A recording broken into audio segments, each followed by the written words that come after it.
Hello friends and welcome to another Pauper League.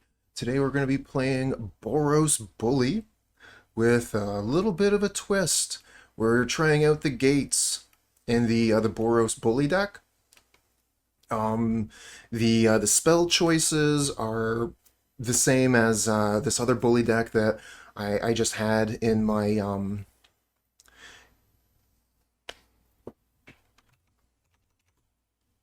that I already had set up here. I just changed out the lands for a bunch of gates.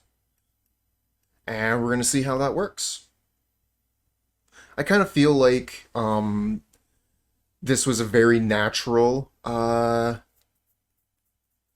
places for the gates to go. I honestly thought this was going to be the first place that I saw the gates in Pauper. But now that I've tried Sultai Infect and the Call Gate deck, I really want to give Boros Bully a fair shot with Basilisk Gate. So let's give it a go. Single land, really not into that.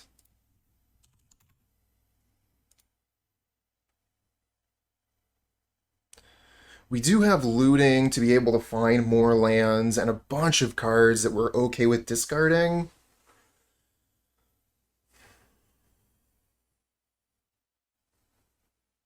But then I guess if they counter our Faithless Looting, we're just absolutely hosed.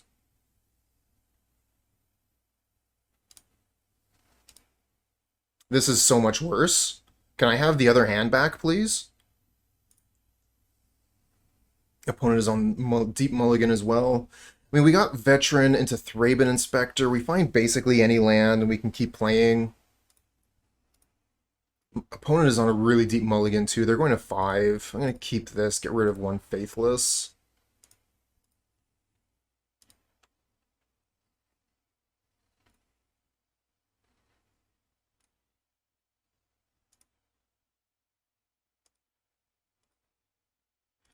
Okay, so they are on a blue deck. Could have been pretty bad if they had we had kept the other hand and they had countered the Faithless Looting, but this hand is pretty bad too.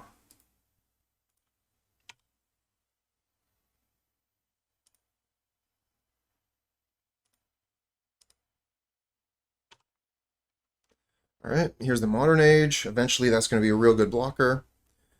Ghostly Flicker, Preordain, so we are facing off against Familiars. We do find a land, but unfortunately it's a colorless source.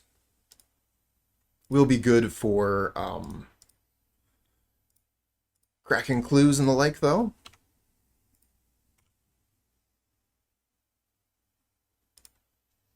And, being able to play that land on turn 2 is definitely what I wanted to do. Alright, their mana situation is pretty much fixed, but so is ours.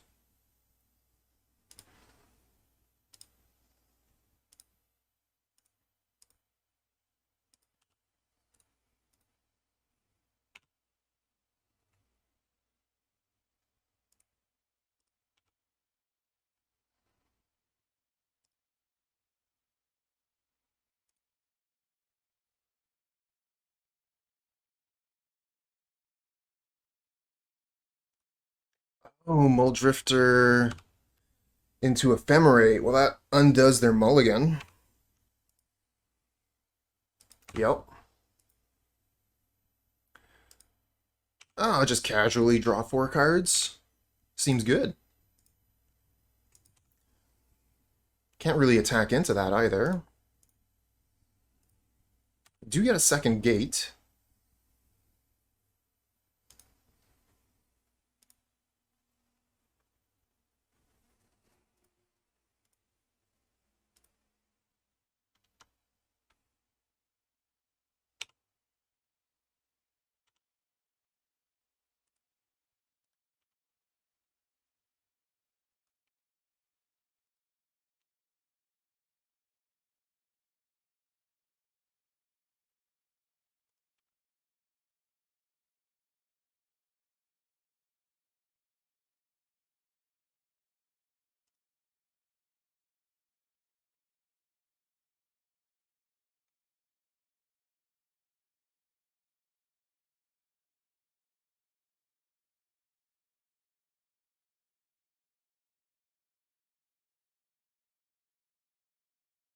Okay, there's Godpharaoh's Faithful. They're going to be gaining life now as they're casting their spells. And a Sunscape Familiar. They have 6 cards in hand. I was going to crack my clue. That's why I didn't play Looting. Is Looting that much better there? Loot away my Battle Screech, then I can only cast it once instead of twice.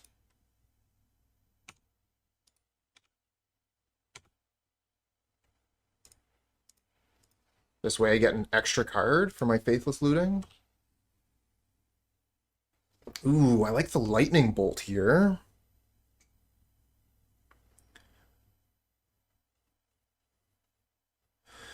We get rid of Sunscape Familiar. That's pretty decent.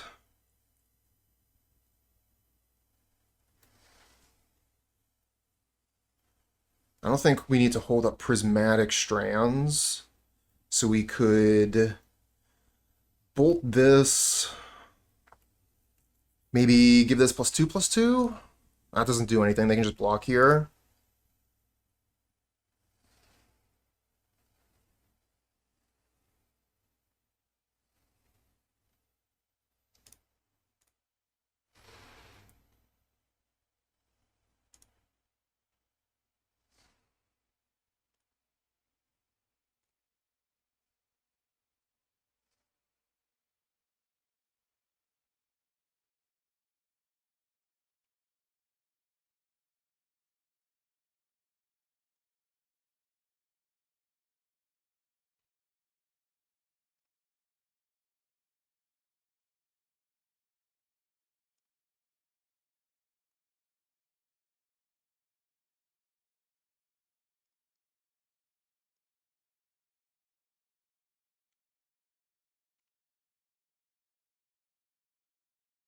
Unfortunately, we're also way behind on clock here.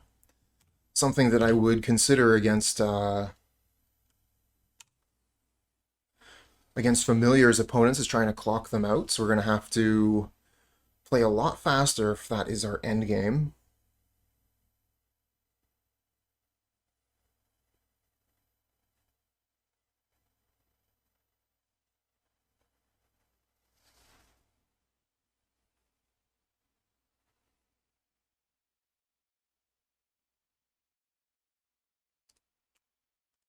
And so it begins with the snaps.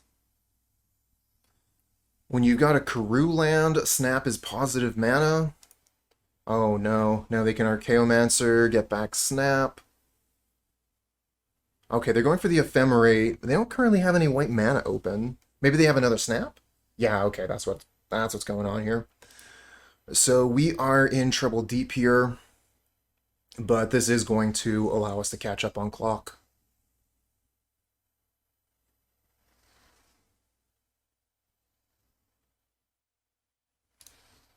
Do I have any graveyard hate?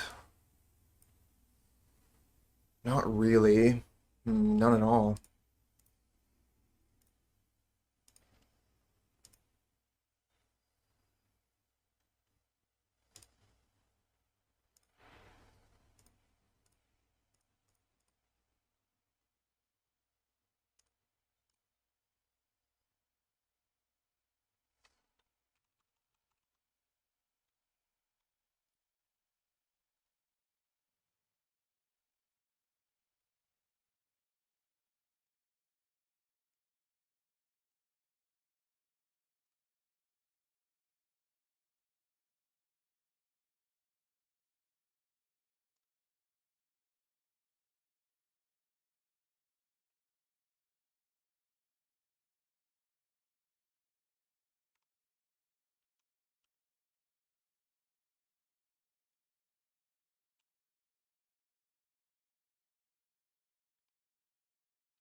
We had a snapback. Yeah, with Archaeomancer, Ephemerate, Snap, we're just catching up on clock here. This is a vicious loop.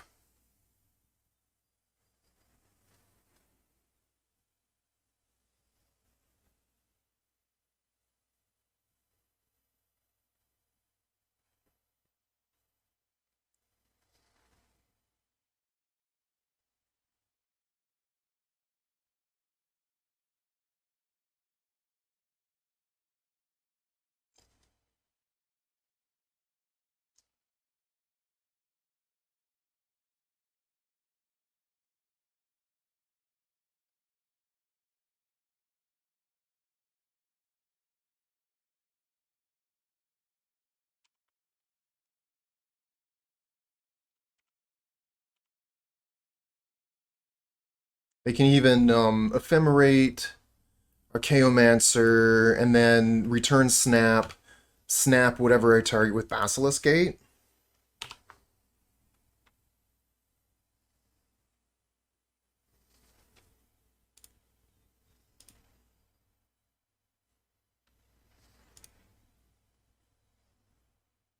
Hope you don't mind if I'm asking your thoughts, some of my key cards in EDH. I mean, you can ask questions, but I don't know too much about EDH. Some of those cards might be out of my wheelhouse.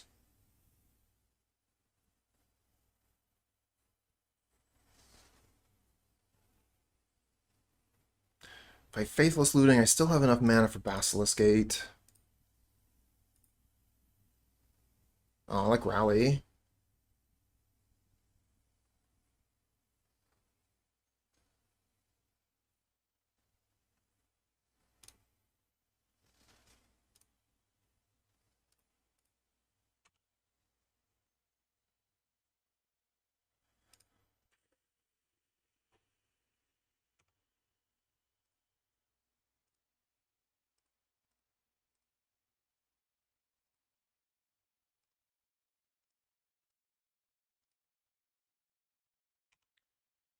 Well, I mean, I was over 2 minutes behind, and now less than 2 minutes behind, so not sure that's accurate.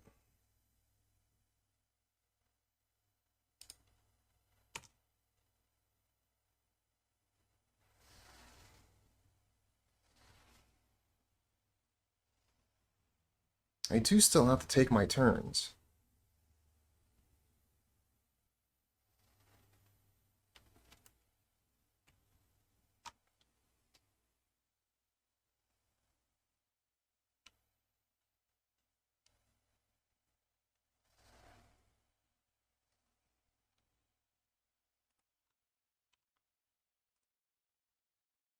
Oh, what the? Okay, that happened.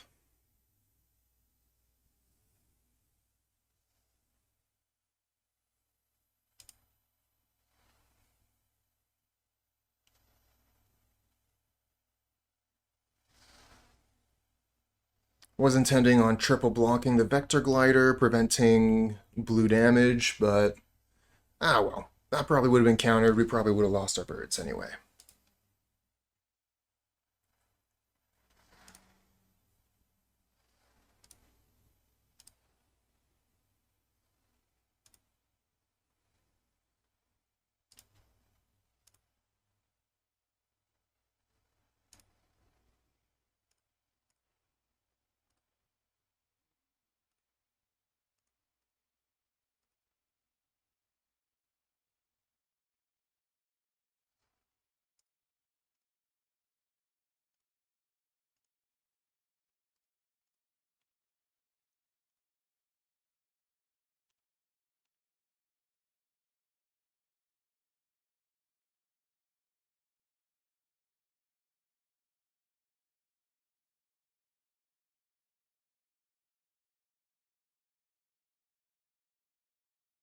Oh, there's a huge list of cards.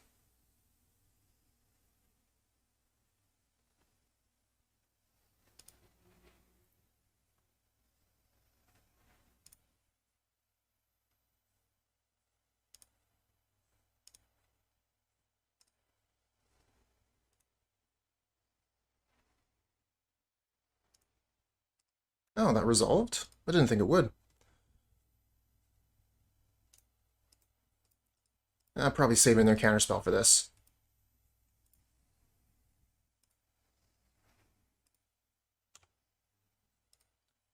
Okay, what's your game? A bunch of ephemerate snaps?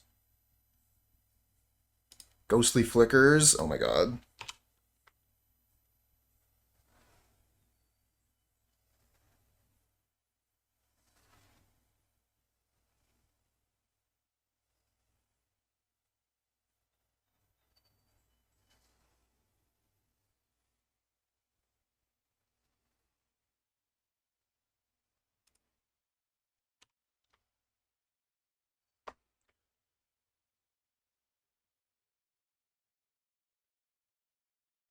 Yeah, a lot of these cards I don't even recognize.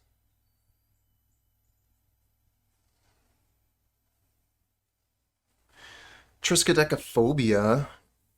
I mean, I played that one time in draft and actually got a tie. It was pretty ridiculous.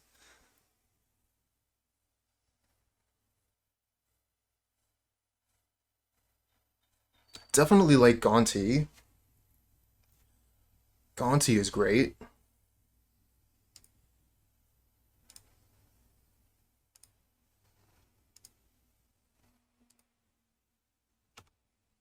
Oh, what am I even doing?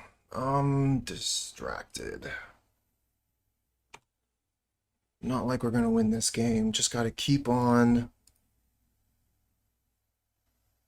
bringing our clock a little bit closer.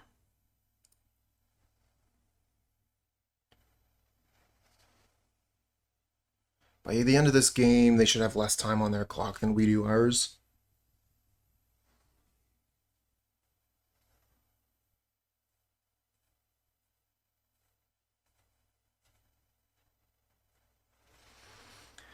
So that hopefully, if we can manage to win game 2, the opponent will time out game 3. Not something that, like I'm particularly happy to be playing towards, but versus Azorius Familiars, it is a legitimate win condition.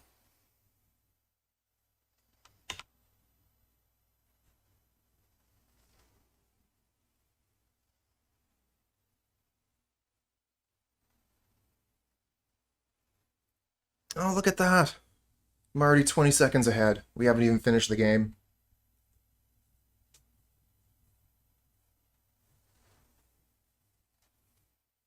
Yeah.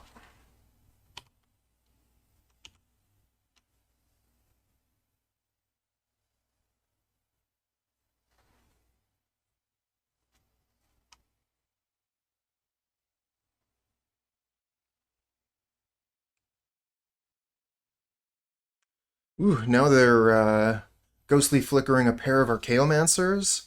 They got their choice of stuff out of the graveyard. They get to bring the ghostly flicker back, plus, one more card, like Ephemerate or what have you. Hey, thanks for the follow, friend.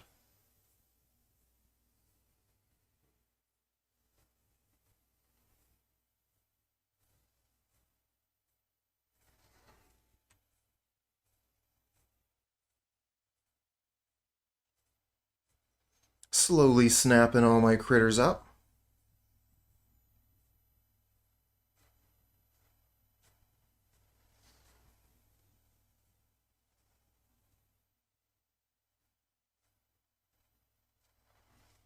Making mana while they're doing it.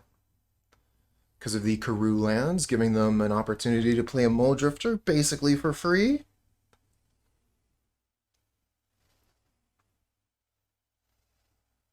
Now we're well over a minute ahead on clock, if that matters. It might not.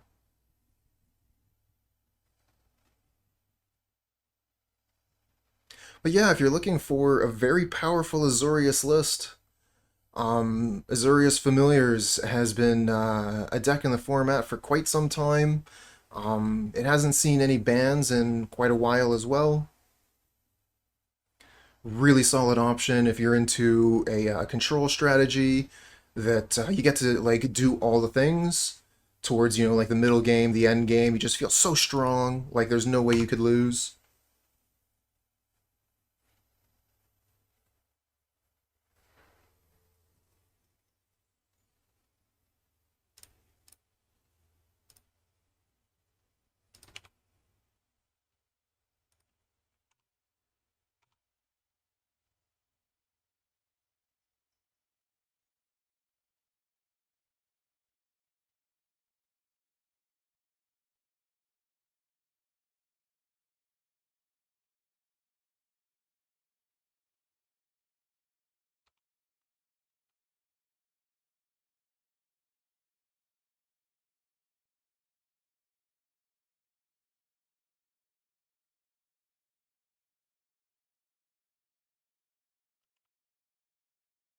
That's almost the end.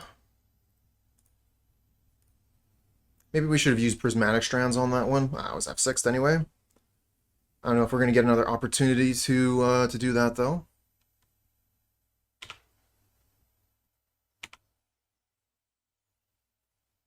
We're going to try and Lightning Bolt if they... Oh, they're not even going to target. Yeah, and they can just counterspell my Strands.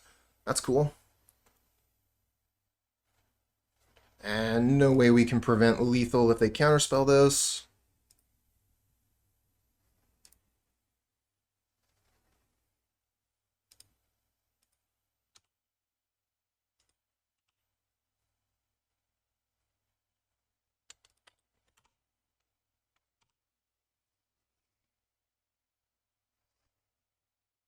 More than 2 minutes up. Where are you at now, Delirious Wave? Okay, so, bring in Pyroblasts. I think that's all we bring in. Yeah, that's the only thing that's going to make any difference. Prismatic Strands don't make any difference here. Hey there! We managed to gain some time, friend. Don't know if it's actually going to matter in the long run, though, because the way they just absolutely crushed game 1. They were on a mulligan to 5, and, I mean, Muldrift or Ephemerate is one hell of a combo. Alright, let's get back into it. We took out some Strands, we brought in Pyroblast, and like I said, there's nothing else here that's really interesting. I guess, like, we could bring this in as a 2-2, I guess. Probably. The one of Prismatic Strands might be a nice surprise. Let's keep it. Alright, let's go.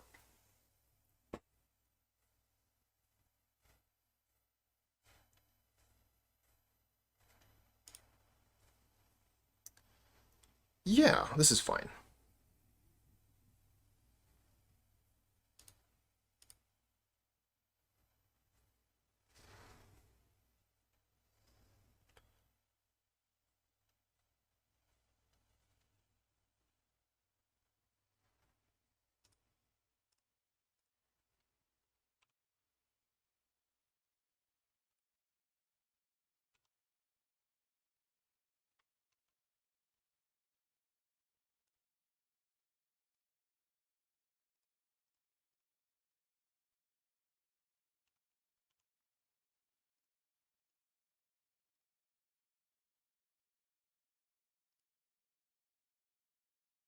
That's a start.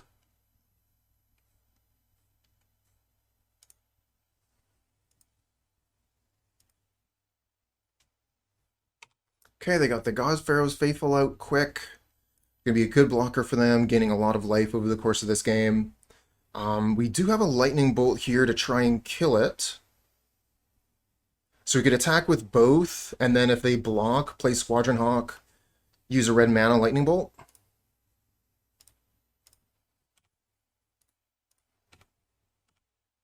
I think it's worth it to try and take out the Faithful.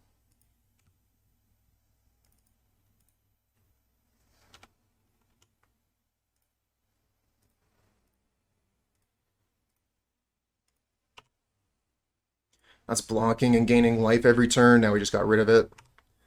This is a card I really like to get rid of, but just don't have that opportunity at the moment.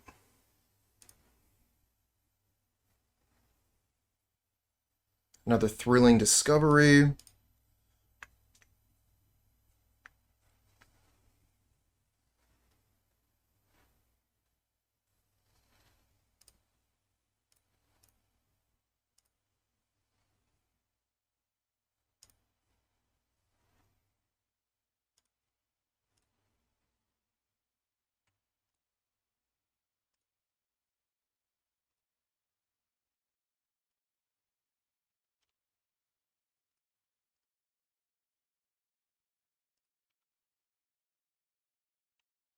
Okay, we're going pretty wide here. If we can find a Rally the Peasants, we might be able to close this out.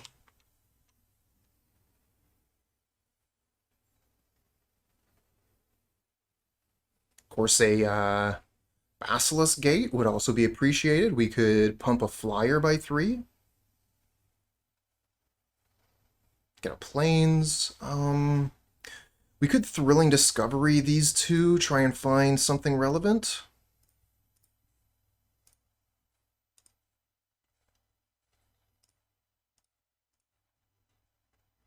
Heap Gate. Not quite what I was looking for.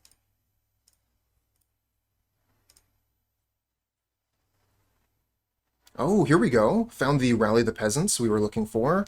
And we even have enough mana for it.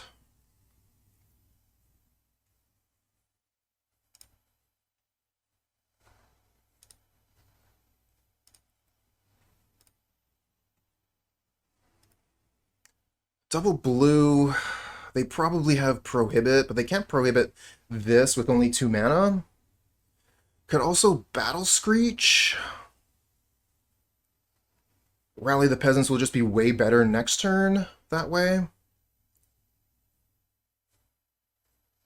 And we could maybe crack the clue.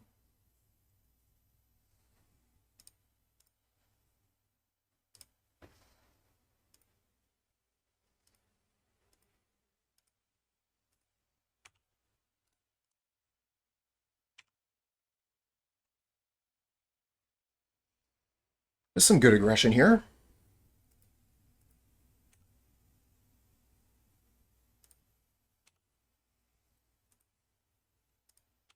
I mean, if they don't use their resources, we just get to keep attacking. But we also just have double cast Rally, I think. 1, 2, 3, 4, 5, 6 mana.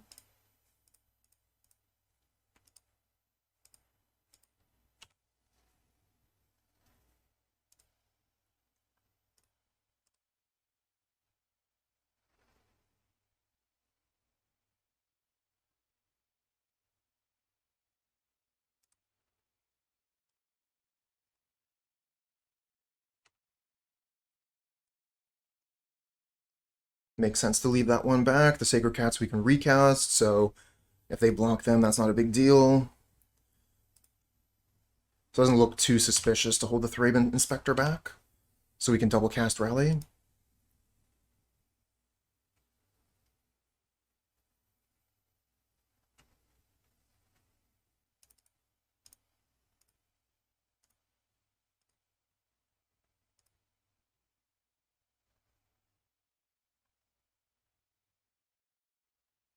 Yeah, so they prohibit it once, and then we can cast it again.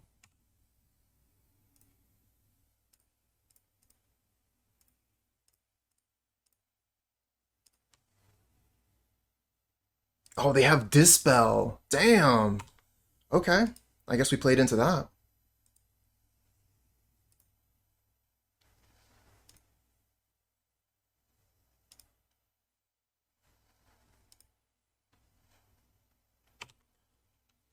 Good thing we got all that clock off them last game, because we're pretty much even on clock again. Find a Faithless Looting. I think it might be better to cast one from the graveyard at this point. Oops.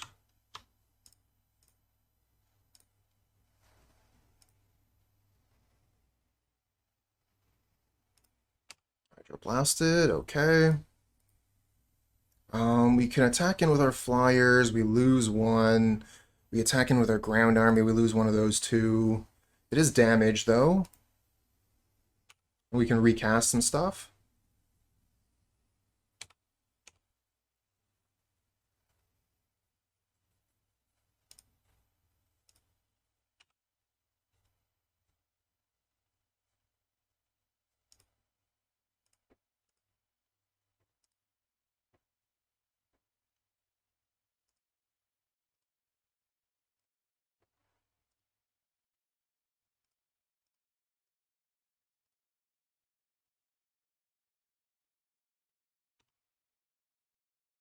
Just keep building that board wide.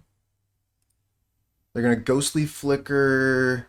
Oh, the Tranquil Grove to gain a life. Oh, as far as Ghostly Flicker targets go, they're not getting too much advantage out of that one. Oh, but the Ephemerate's pretty good.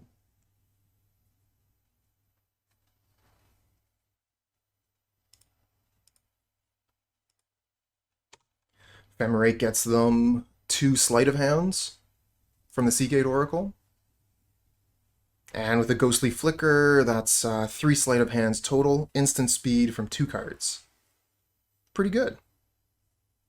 Real good value. They do gotta be a little bit nervous spending their mana, but if they do nothing, our board is going to be enough, I think. Oh, there's the Archaeomancer. Beginning of the end. Let's see if we have enough pressure to finish this off.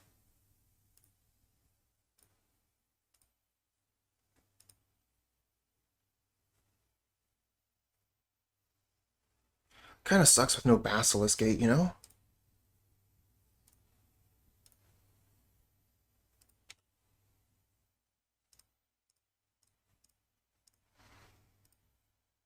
Get a Plains.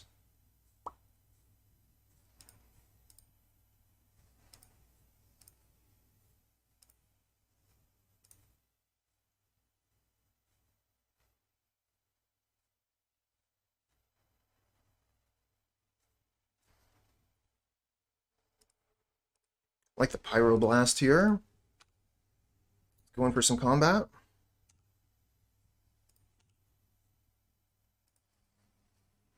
I should have cast this from the graveyard first. We would gain a little bit of life. That's alright.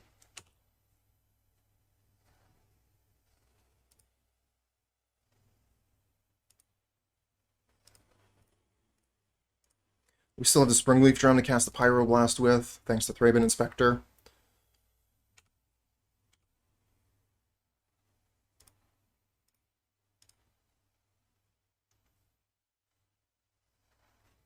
Yeah, Modern has become much, much faster, that's true.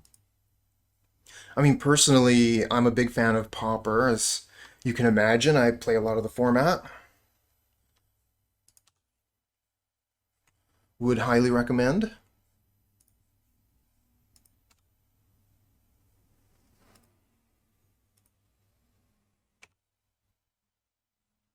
Another vet.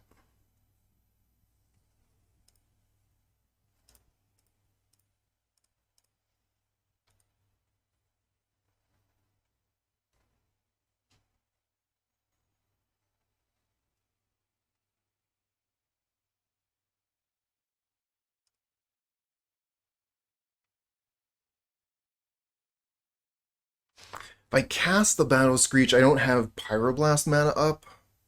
We could hold the Battle Screech till next turn to double cast it.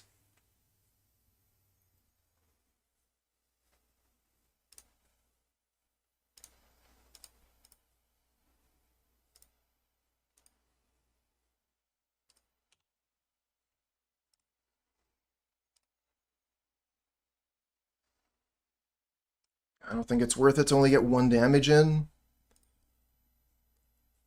To attack with my flyers here. Let's just pass the turn. Hold up the Pyroblast to try and stop their Ephemerate loops or nonsense. Oh, they have a Ghostly Flicker and Ephemerate? That's brutal. At least we can just counter this. I would have liked to be able to destroy the Archaeomancer, but with them having Ephemerate up, it's just not going to happen. So this way we can at least counter the Ghostly Flicker this time. They can Ephemerate the Archaeomancer, still get the Flicker back, which is unfortunate.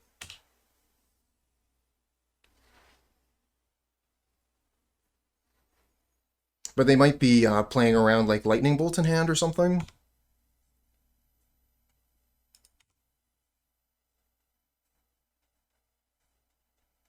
Yeah, if you're looking for, Nick Fur, if you're looking for an Azorius control list, our opponent is playing one of the best ones at the moment in Pauper.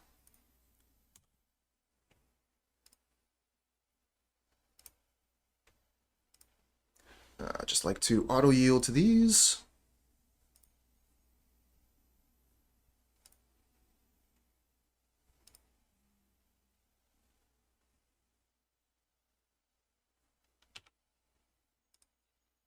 Ooh, this is some good late game, huh? Damn. All those Muldrifters, redrawing cards. Gonna be tough to compete with that.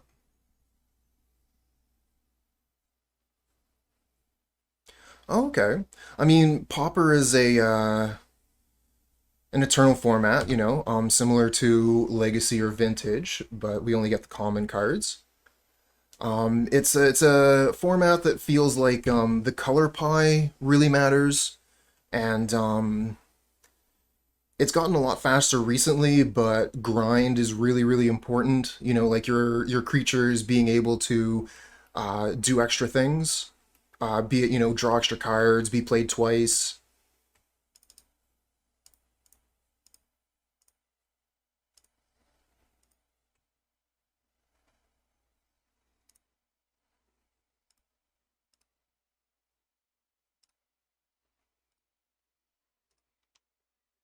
1, 2, 3 flying blockers, 1, 2 flying attackers. Not the time to swing in.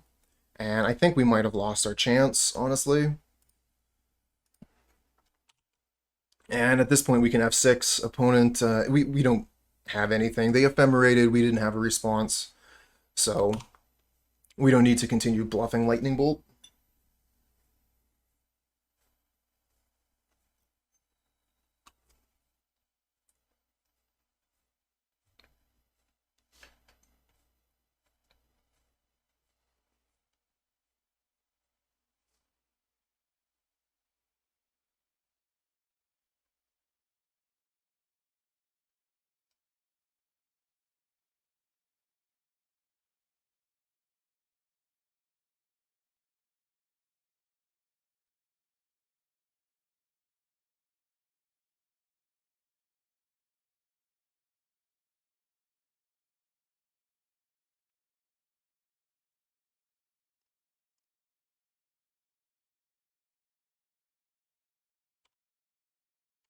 I don't really think we can attack in past those Mole Drifters.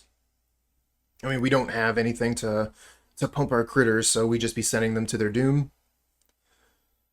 They don't exactly have good attacks either, though. We have a ton of life. We just got to keep our clock higher than theirs. I'm pretty sure they're going to be able to find a way to win, though, before their time expires. I do have Anthem effects, just none available to me right now. I play a card called Rally the Peasants. Gives my creatures +2/+0, its instant speed, and has flashback. Actually, I think it's an exile right over here.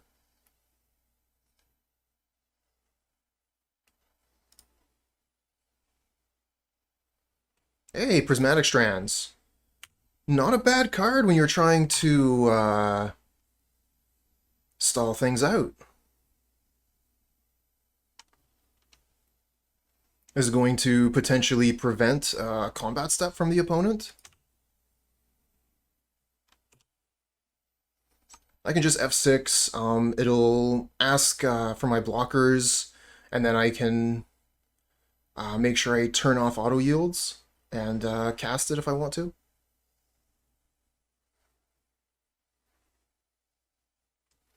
So opponent is going to be looking for snap, so they can start snapping my creatures back to hand. Alternatively, they could have a mill strategy. So, like, if they have a creature, I think it says anytime a blue creature enters the battlefield, target player mills 2. So they can just mill me out with that. And Ghostly Flicker Ephemerate.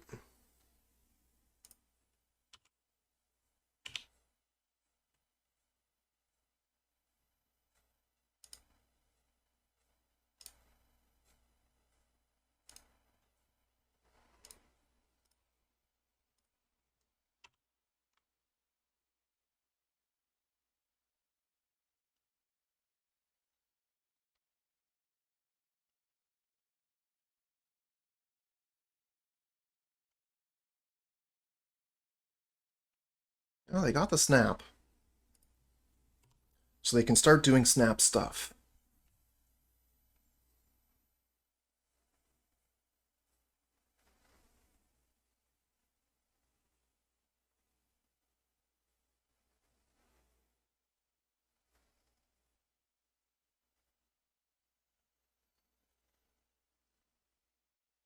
And there's the mill card. So let's see. Whenever another blue creature enters the battlefield under your control, target player mills 2 cards.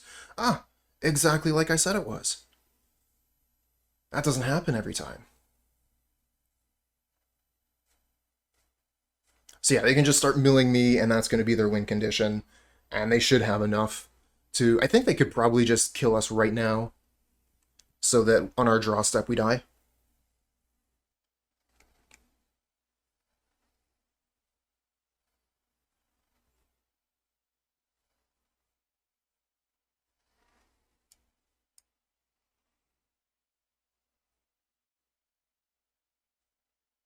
There's another Rally the Peasants.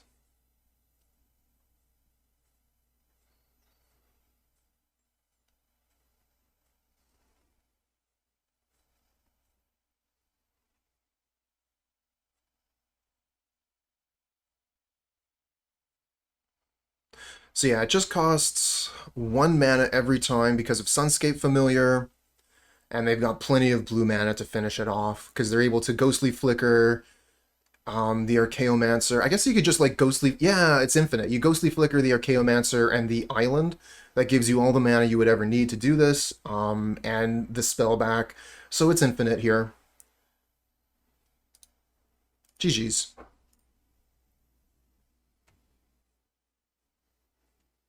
Like I said, we needed to win the second game in order to time the opponent out. And 0-2 on this one. Difficult matchup. Yeah, this hand looks great to me.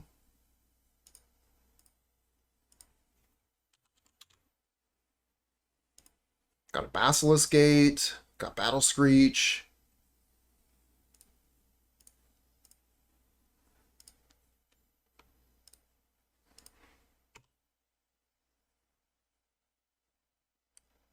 Oh, Blaubear, that's so good to hear.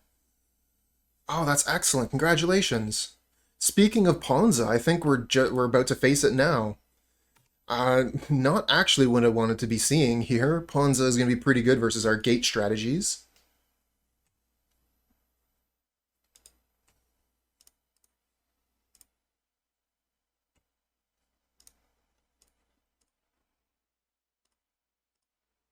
And faced a lot of mirrors. I kind of thought that Ponza would be on a downturn lately because of all the red strategies. Burn in particular, but also Madness, and then, you know, Affinity still being a deck. Definitely a difficult time to be playing the deck. Okay, let's play the Veteran, play the Springleaf Drum. We'll play the Sacred Cat this turn, and the Citadel Gate.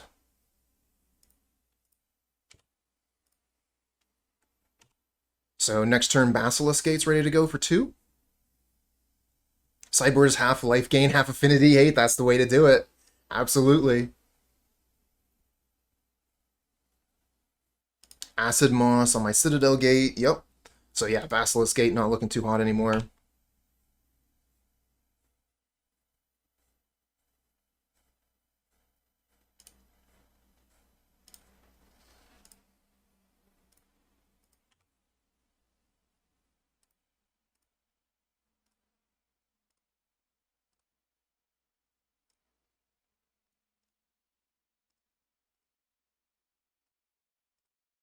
Board's getting pretty wide.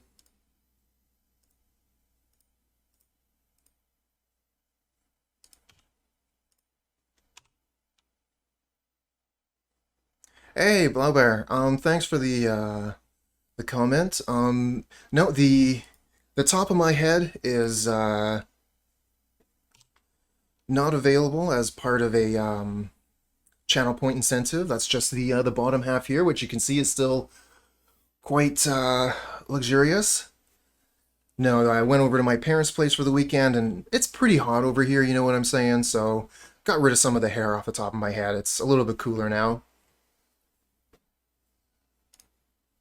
All right, so if we play Squadron Hawk, 1, 2, we have the Hawk, and then we have 2 Basilisk Gates left, plus Springleaf Drum, so we'll be able to activate one of the gates.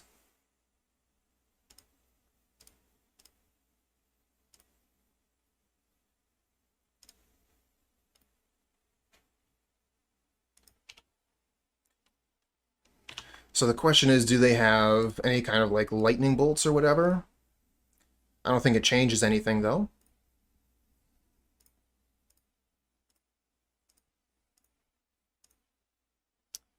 let's give it to one of the bird tokens. I want to give it to a flyer, and those are the only things available. Hiya!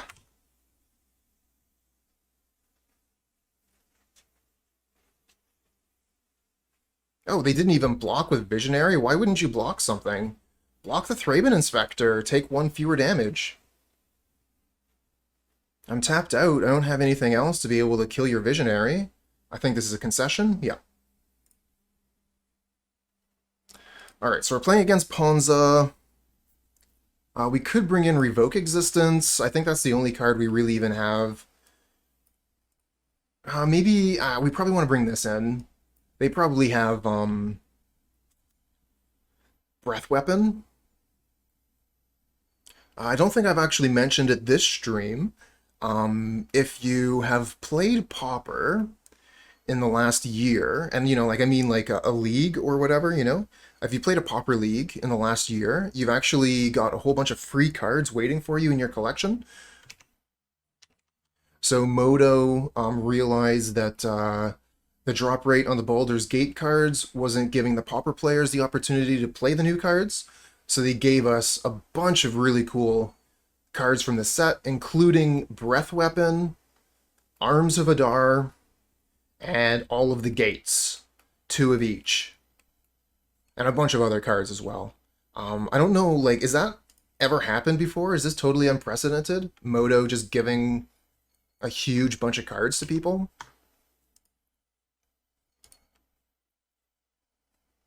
Alright, so what do we want to... we definitely want to keep the Prismatic Strands. That's really important versus any sweepers they could have. Lightning bolts are pretty good. Alright, okay. So it's going to be hard to take stuff out. Get rid of the Revoke Existence. We don't need that.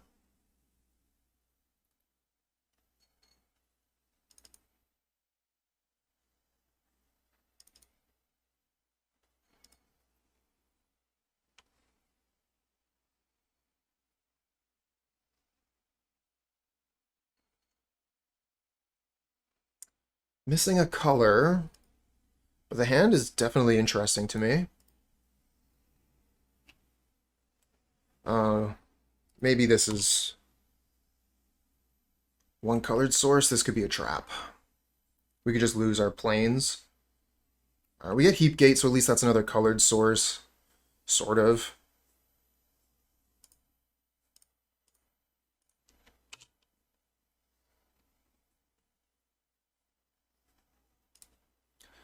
Kind of expecting a Thermokarst on our planes here. We're getting super lucky.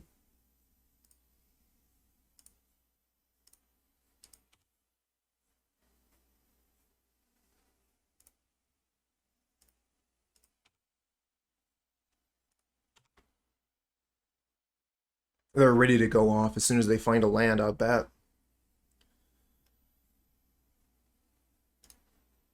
If they don't find a land, though, they might concede right here. And that's what they did. I think good enough. We got this Springleaf Drum here to fix our mana. Mono Black still plays in Pauper? Yes and no.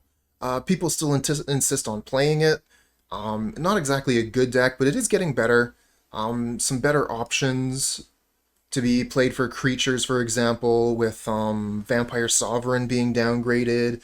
Seeker's Squire is a pretty good card. I think we really need the initiative to be brought onto Modo, and once we get that, if we get that, then I think that the deck will be will have legs. It'll be a real deck at that point, I think.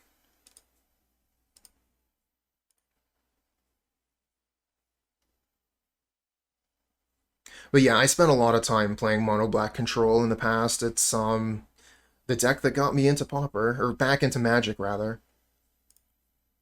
Just brought me back.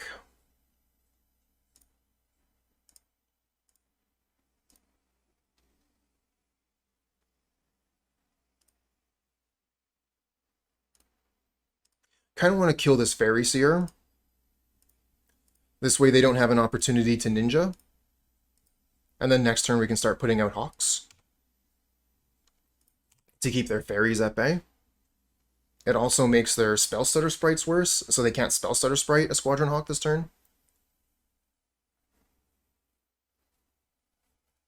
It's something that I've started doing more recently.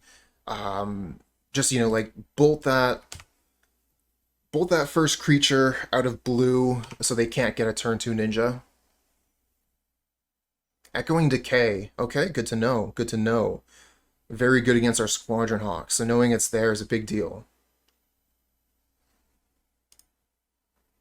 We could cast 2 Squadron Hawks, but I don't want to throw it into Echoing Decay, you know what I mean?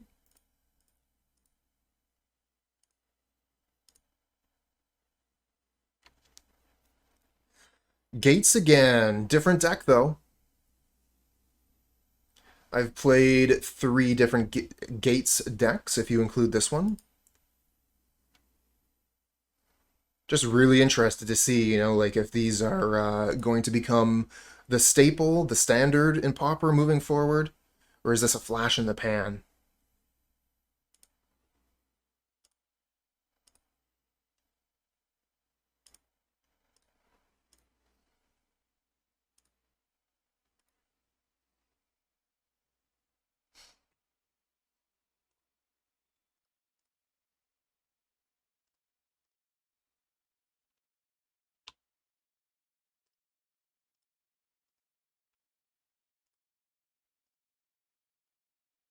Okay, don't really have any good attacks, though.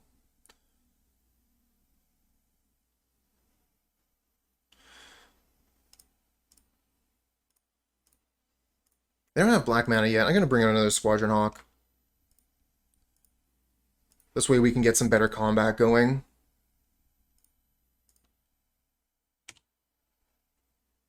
Almost worth it to attack, because we get to replay the creatures, but we'll attack on another turn. Okay, so they do get Ash Barrens, they find their swamp, which means Echoing Decay is online. Interested to see if they're going to Echoing Decay now, or allow me to untap. Looks like they let me untap. Not that it actually matters.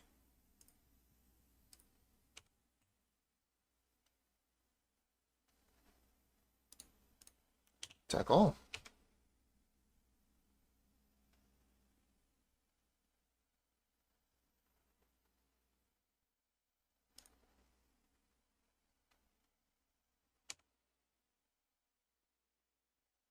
Okay, they choose not to play the Echoing Decay, instead taking the damage to hopefully get more out of it later. Let's replay the Veteran. Had a little bit of lag there. Oh, they're going to Spell Stutter this. Yeah, that's going to work. That was pretty good, opponent. Pretty good. Really don't want to play the third Squadron Hawk into Echoing Decay here, so if they have a ninja, they're going to be able to deploy it.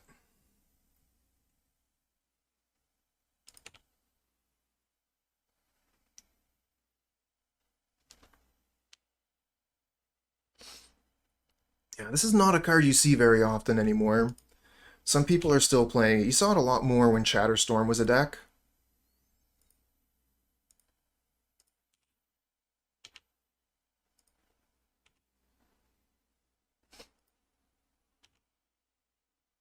I like the Battle Screech. They're not able to counter it either.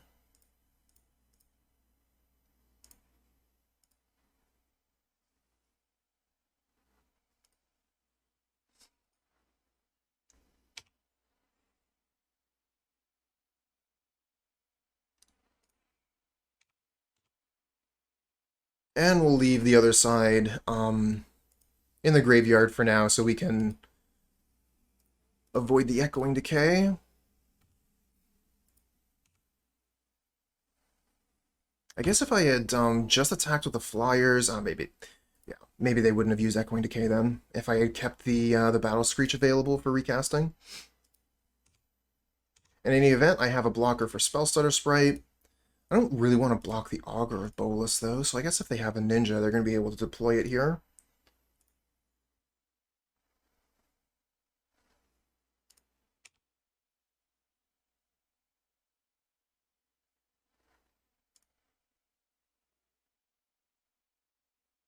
Although if they have a ninja, they probably can't keep counter magic up.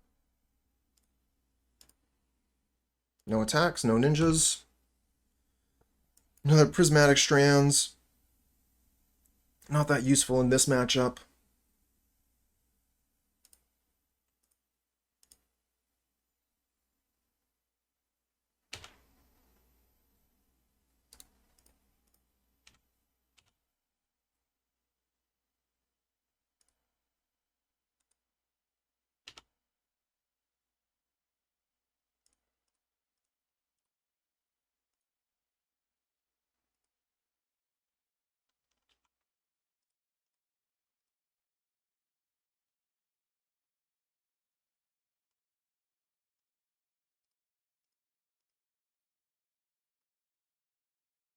No counterspell for that. Okay.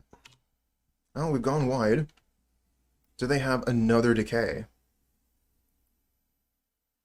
Another decay would be pretty brutal, but I would not expect it. Yeah, Gourmet Gangler makes a lot more sense. We have Prismatic Strands to keep that from doing any damage to us. Basilisk Gate's really not doing anything yet, though. I mean, it could give one of our creatures +1/+1. Is that even worth it? 1, 2, 3. Yeah, I think it is worth it.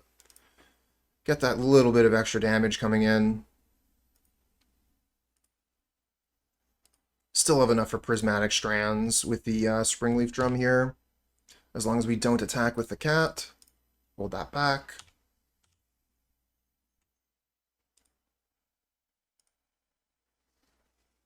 Spellstutter Sprite.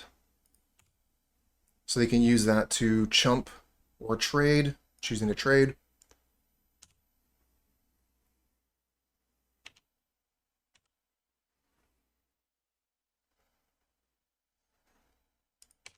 Going for a Brainstorm on their main phase. I hear that is the time to play Brainstorm.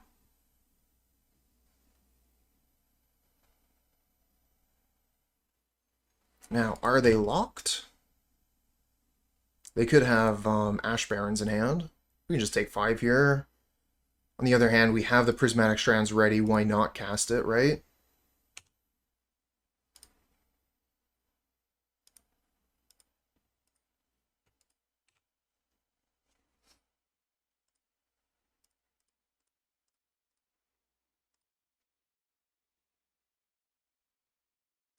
Black damage, gain a life, keep our creature. Another gate.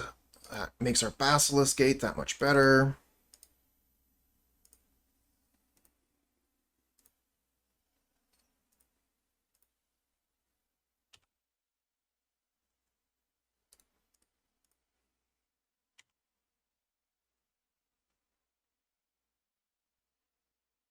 Snuff out for 4 life. Yep. Took more damage from the snuff out than you would have from the creature. And a cast down. Okay. Really killing our flyers here. Only going to be taking 2 here. Down to 3. But with the Basilisk Gate, we are still looking at lethal for next turn.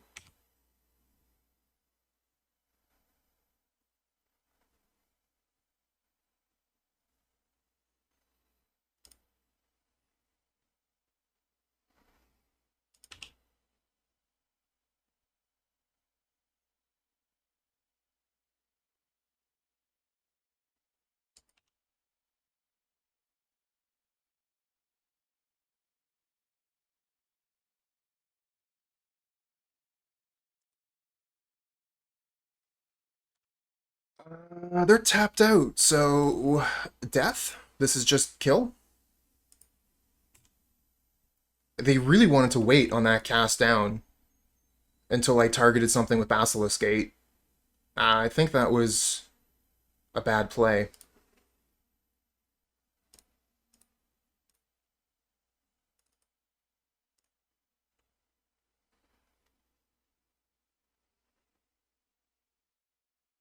Because this is sorcery speed, so why not just wait with the cast down, which is instant speed, and kill whatever creature that I'm going to make lethal, and then I only hit you for 1, you go to 2, and you get another draw step. Anyway, We all make mistakes.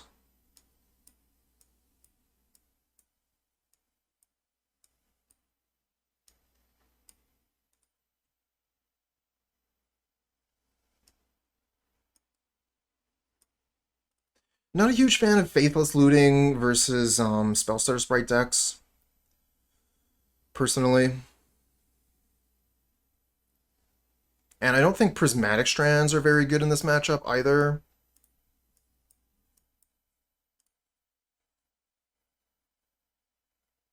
I'm wondering... I like the Rally, just to be able to potentially, like, end the game quickly. I'm not a huge fan of Strands. So yeah, we could leave some Faithless Lootings in. I kind of like keeping one Strands. Maybe we could do something like that. Because Faithless Looting is very strong in this stack. We've got a lot of things, not that one, a lot of things that we can cast from the graveyard.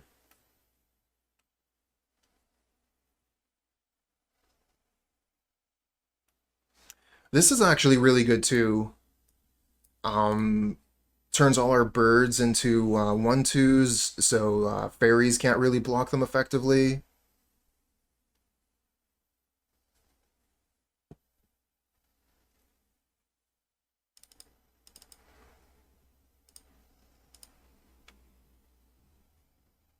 Also protects us from what's the name of that card? The 3-mana black instant that gives all our creatures -1/-1. I don't think we can keep this one. One land hand will probably just get crushed. Yeah, fumes. That's it. Thank you.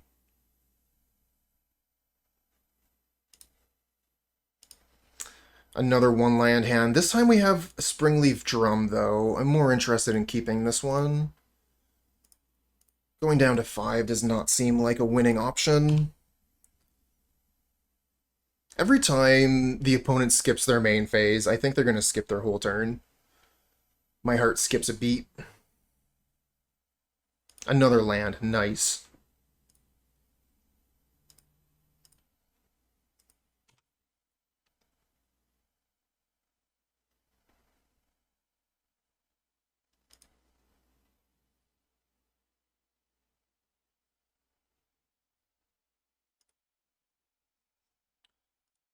Do they play anything?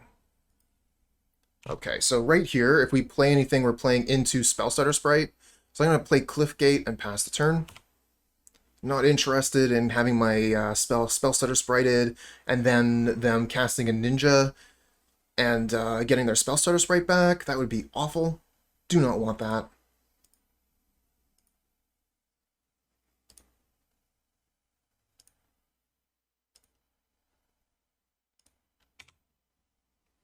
Looking for another land here on top.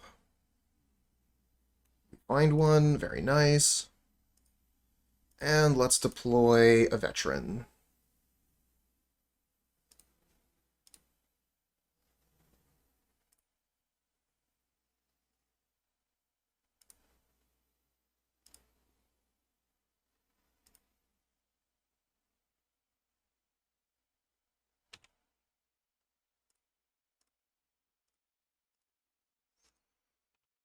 Nice. I was a little bit afraid they might have Hydroblast or Dispel there, but they did not.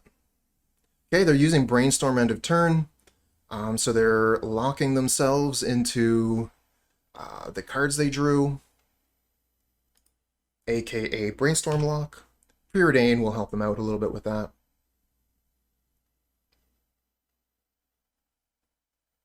And Augur of Bolus, good blocker. Looking for an untapped mana, so we can Battle Screech here with a tapped out. We don't find it.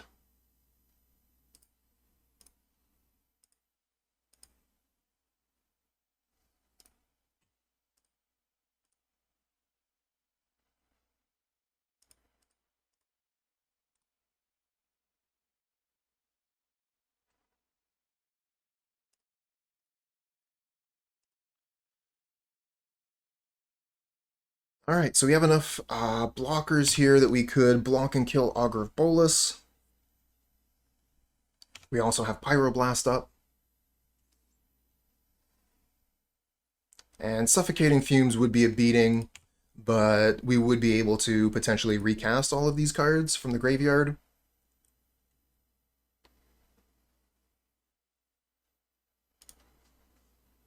That's something they would want to do on our end step anyways. Suffocating Fumes is not for right now. Thorn of the Black Rose. Oh, that's a bit of a problem. Don't have any flyers down yet. Gonna have to take that Monarch ASAP. Although we can take it right now.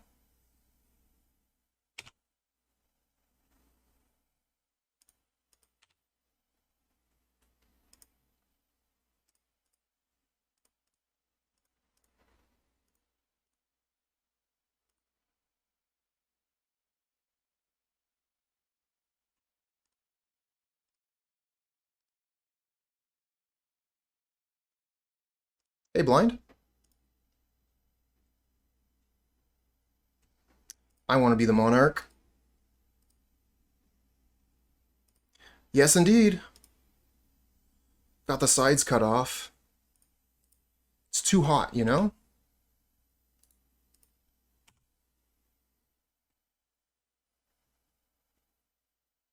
Hey, thanks, friend.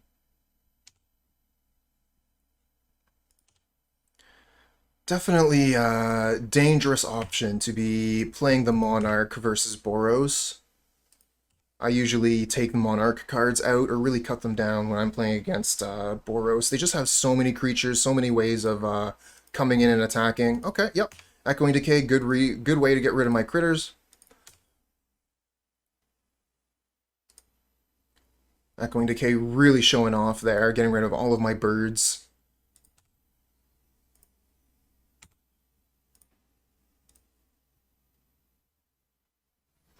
Thrilling Discovery not looking too good here with my empty hand. But our hand will fill up. Because we're going to keep getting the Monarch back.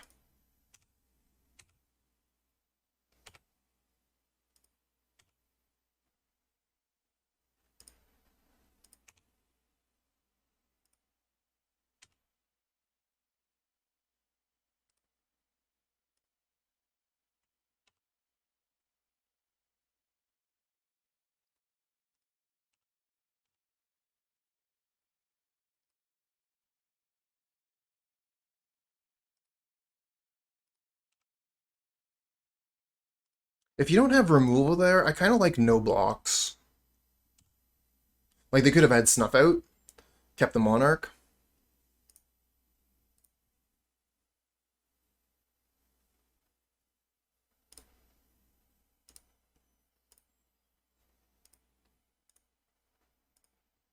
Kind of want to keep this in hand so we can Thrilling Discovery next turn.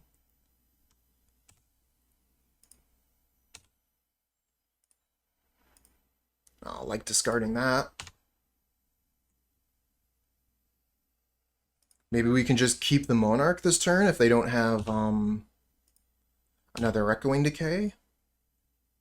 I guess they could have double removal. One card bottom, one card top. Oh, is that all you're attacking with? I mean, I'm gonna block. Get to keep the Monarch that way. I don't have to attack anymore.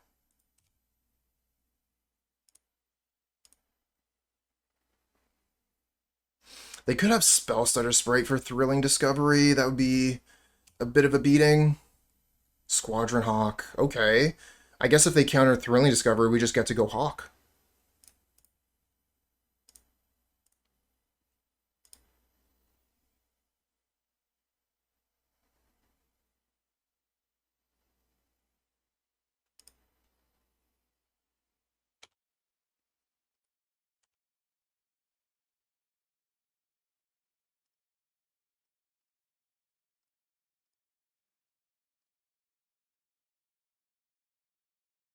Oh, they have a counterspell too. Looks like we're not going to be keeping the Monarch any longer.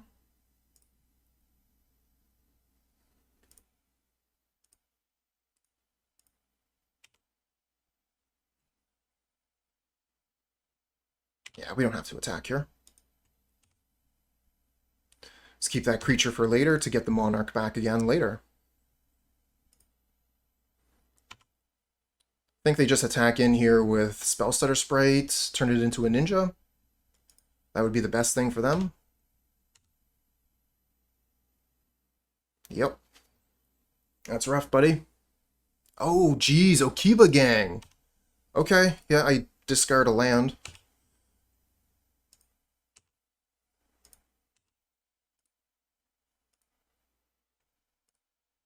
Okiba Gang's pretty good against the Monarch. Get to discard those cards I would draw at the end step. Oh, that's a pretty good card. Get to finish off this Thorn.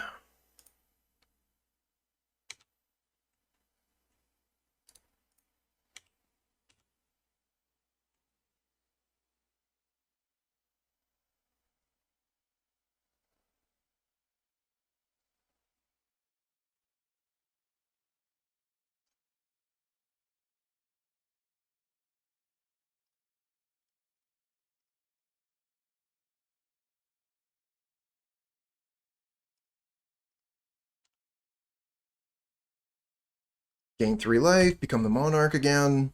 I'm kind of interested in what happens with the initiative when that kind of thing happens. I haven't really like looked at the initiative close enough to really understand that, but like if I'm attacking with 3 creatures and they all get through, do I get the initiative 3 times and go through the dungeon 3 times?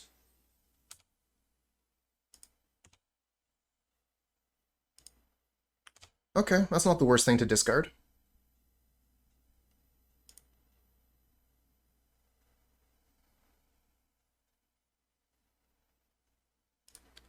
That's pretty good against us. Gonna be a minute before we can get the Monarch back now.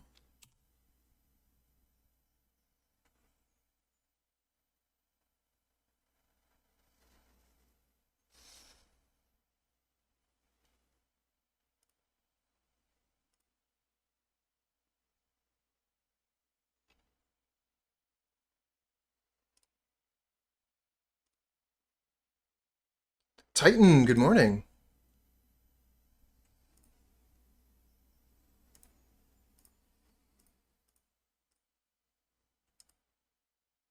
Figured a Spellstutter Sprite would come out sooner or later.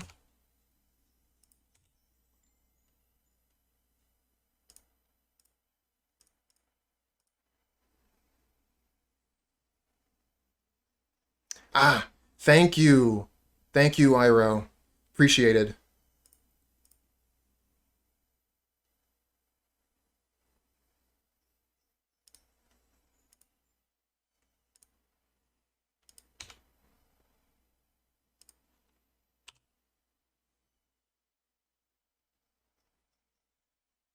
You only get to venture into the dungeon once when you take initiative, combat damage, and at your upkeep when you have it. Okay.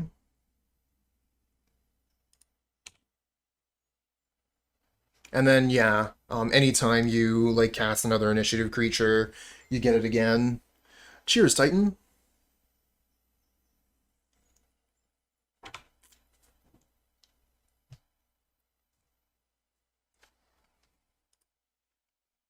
I don't want this to become a ninja.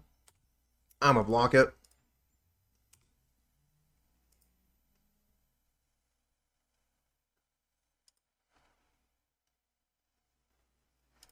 We are eventually going to lose this game. The opponent keeping the Monarch is really, really bad for us. But if this Battle Screech does something, maybe we can steal it. I think we just need this to resolve.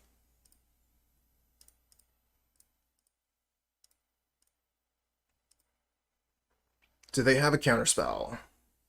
Looks like they do. Alright, I guess we can crack the clue token on the opponent's turn after blocks. If we get a block. Either that or end step. Don't really want to draw a card and then just discard it to Okiba Gang.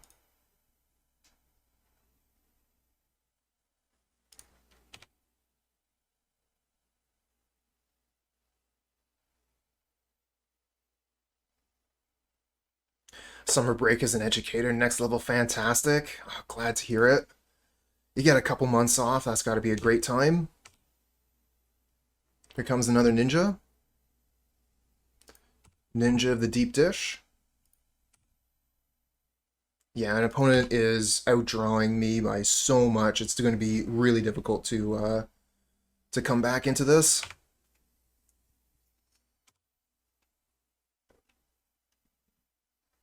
Echoing decay and suffocating fumes. We didn't find our thread, Lumithread Field, I guess.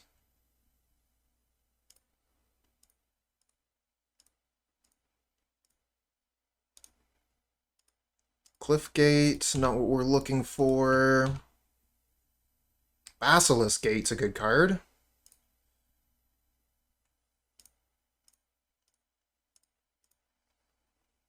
Gain some life, maybe.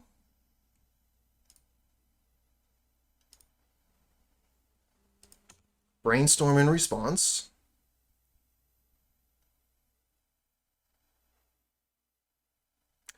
Oh, you had your first Twitch stream yesterday. Congrats. I'll have to give you a follow later. If I haven't already.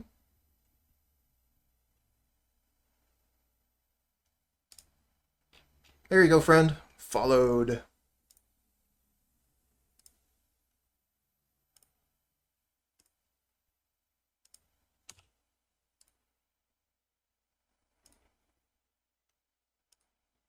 Oh, they have the Echoing Decay.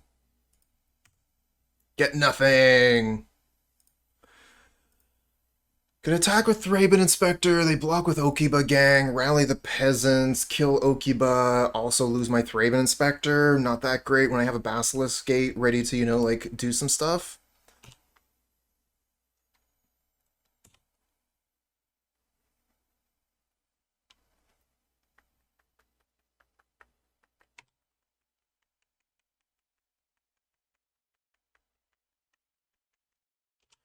Probably is right to concede. Another ninja. It's just too much value. Yeah, they've had the Monarch for multiple turns, multiple ninjas attacking every turn. This game is over. I don't think there's anything we can do to get back into it.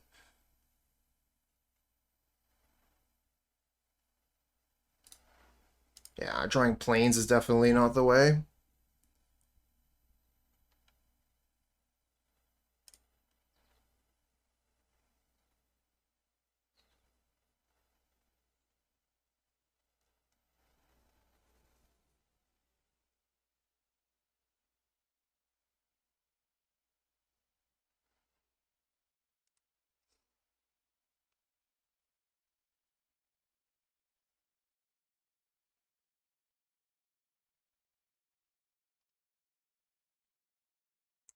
Two lands. Decent hand. Basilisk Gate is a little bit awkward early, but we'll make it work.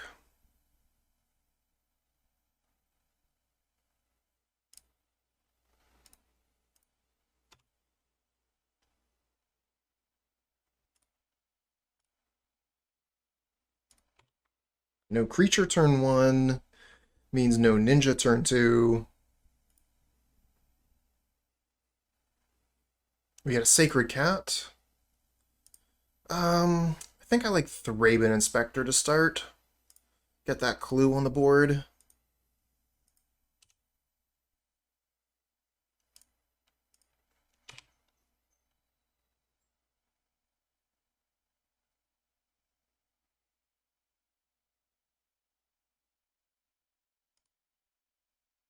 But yeah, Basilisk Gate here is pretty awkward.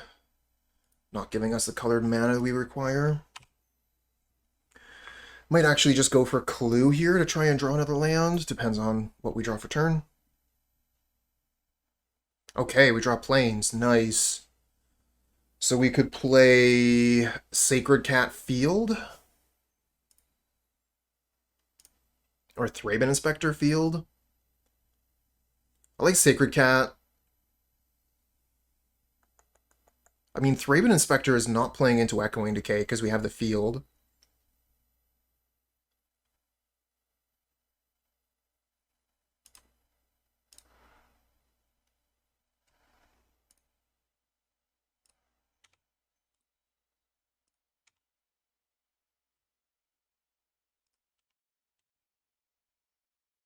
Let's just make sure we don't pass through our main step here.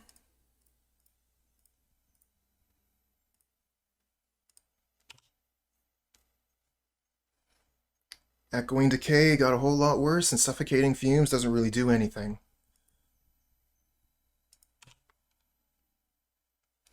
Third Preordain.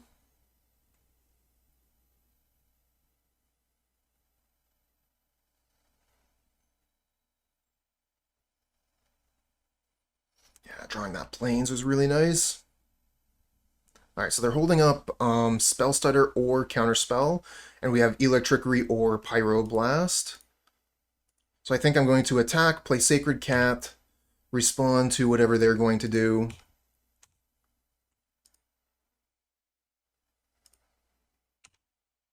And then maybe crack a clue if they do nothing.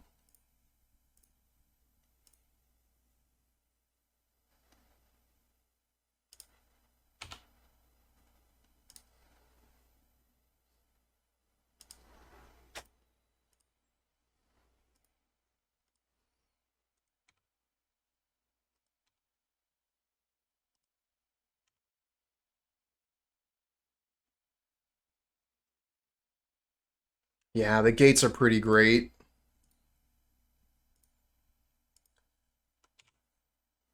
Really been enjoying my time with them.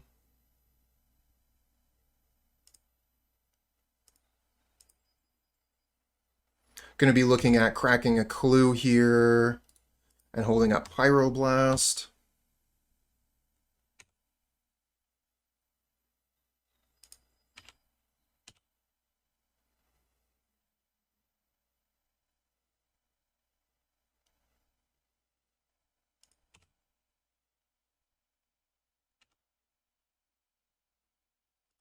No critter means no ninja. They do have a lot of cards in hand, though, so we got to be scared of something. They're going to have tons of removal. Question is, do they have Suffocating Fumes? Have we nullified that? Regardless, Lumithread Field is really good against a lot of their blockers because they've got a lot of 1/1s.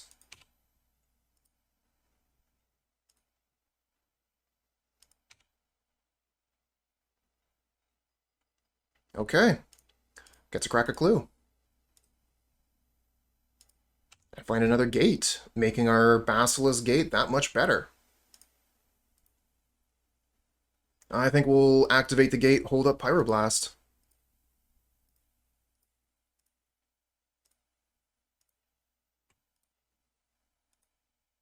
They'll have a removal spell here, almost certainly. Echoing Decay on the Sacred Cat, yep. Maybe I should have targeted a Thraben Inspector because of Echoing Decay.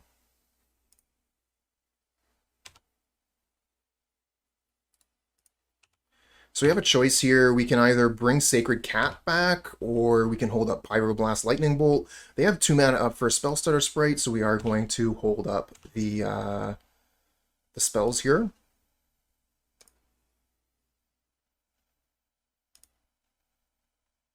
Opponent with 4 cards in hand.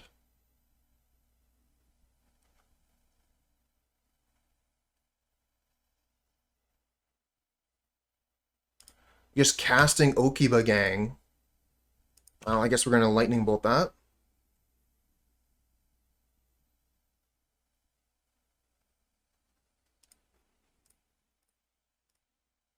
You have a Dispel?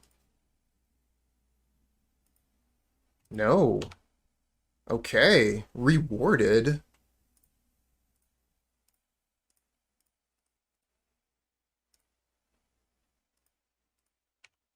Attack for 6.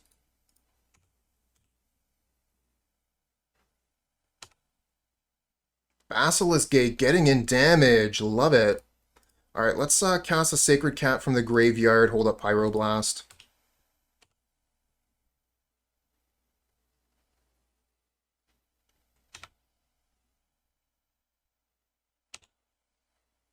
Rally the Peasants? Oh, that's a good way to kill. Maybe we just go for Rally instead of Gate here? Okay, opponent concedes. Yeah. I like this hand quite a bit. All what's missing is a Faithless Looting.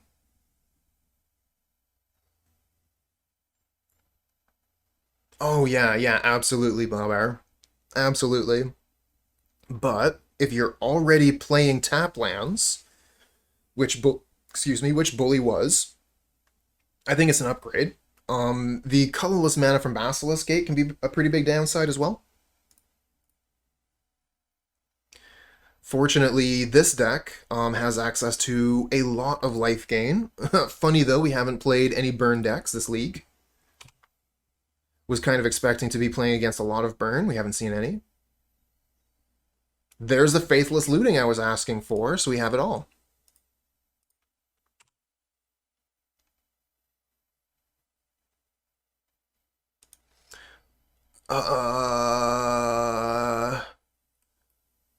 Esper Familiars?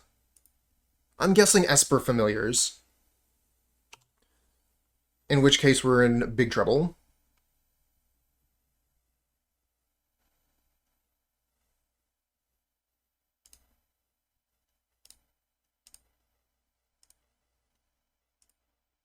It's better with the Thraben Inspector while they cannot counter it.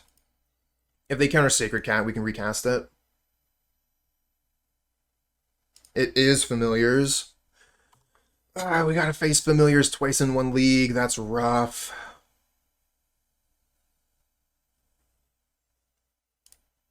Springleaf Drum, cool.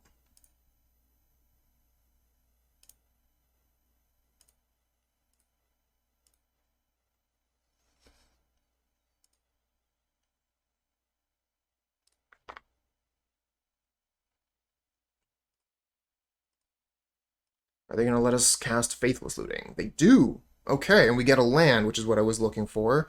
So let's discard Prismatic Strands and land.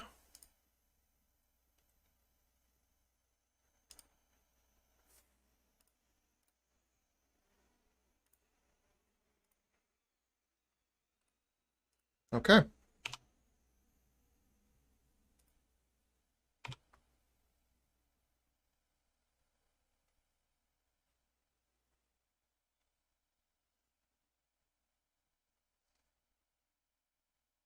No, that's very true, Titan. You don't get this much utility out of Pauper lands.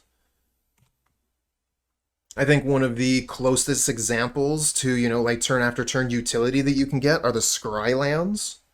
And you don't see many of them in Pauper. Another Battle Screech, we're just screeching forever.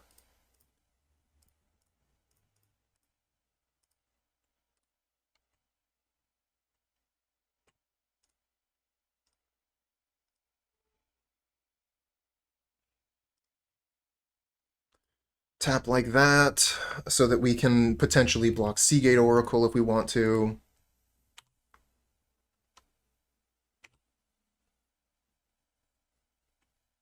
Now, opponent is going to have, I think, one copy at least of Echoing Truth. So that is a problem. Although I don't know, because I don't not see the Esper version of this deck very often. Create 2 treasure tokens. So this is their route to infinite mana.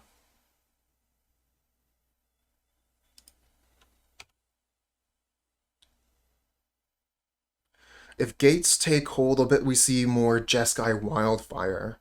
Could you elaborate on that?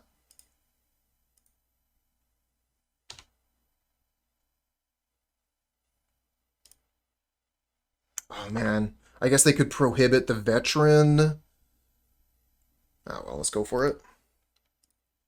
We still have the Springleaf Drum, so we can still cast our stuff.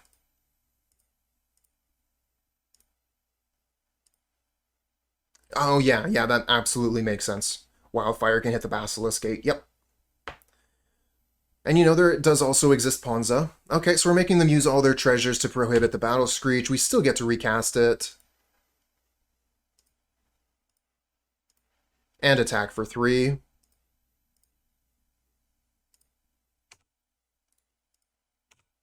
I'd love trying to fit one of my grindy decks, but it's often just a very bad tap land. I mean, yeah, if you don't really want to put this into, you know, like, blue Faeries, for example, where, sure, you have a bunch of flyers. Are they going to snap the Muldrifter here? No, that's not what's going on. Okay. But anytime you have a 2-color deck already, I think that you should be considering gates. So they're tapped out here. We could either Basilisk Gate something for +3/+3, or we could Screech again. Kind of like Screech again.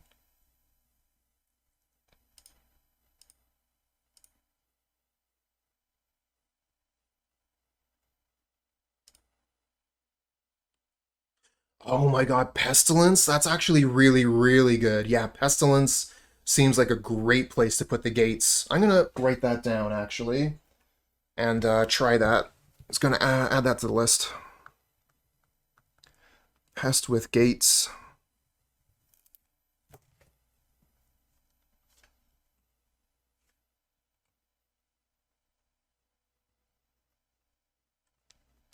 Screech plus Flashback sets up for lethal next turn. It does. It also means that we will be hosed by Echoing Truth, but I don't know if we want to play around that since they are the Esper version. I don't know their list. I don't know if they're even playing that card.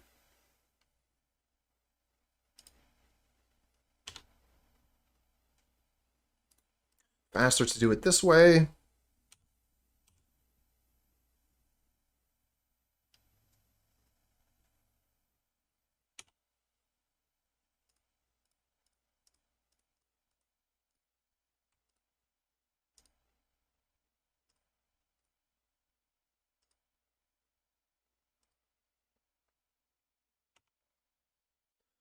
All right.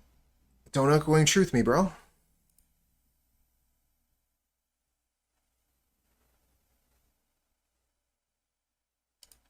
God's Pharaoh's Faithful. Preordain.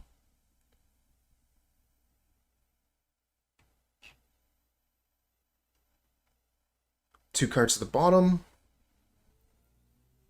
Seagate Oracle.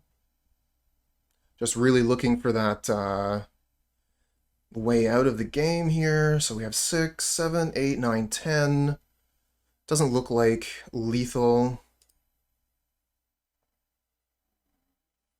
Does not look like it. Why not play the drum? Did we have any access to mana there? I think we did, right? Maybe we didn't. Yeah, if we played drum, we would have had access to mana. It's a bluff. You know, like, hey, maybe we have lightning bolt. You know, better watch out if you're going to play that ephemerate.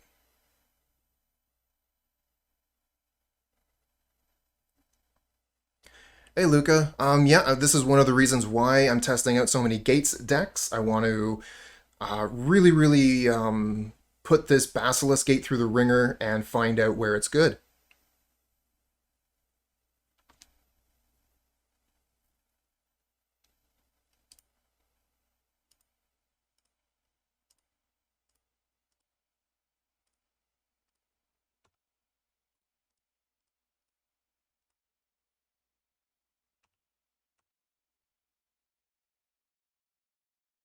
So it looks like God Pharaoh's Faithful got them the life they needed to survive here.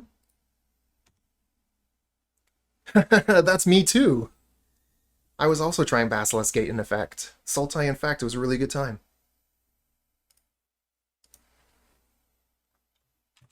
I'm wondering if we should hold up just for the clue here. We have 2 mana available. We could just crack the clue later.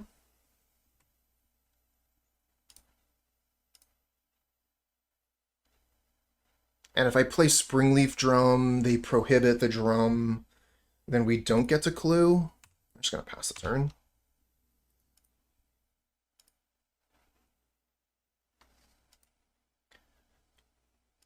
And I mentioned it earlier in the stream, but if you weren't around for that, you haven't heard yet. Uh, WotC has actually gifted Pauper players a bunch of the Baldur's Gates cards. So Arms of Adar, all of the gates, Dragon's Breath, and a bunch of other cards. We got 2 of each for free. So that really, really reduced the prices on these gates, which were, you know, like $4 to $7 each, and now they're pennies. So anybody can get and play with gates now.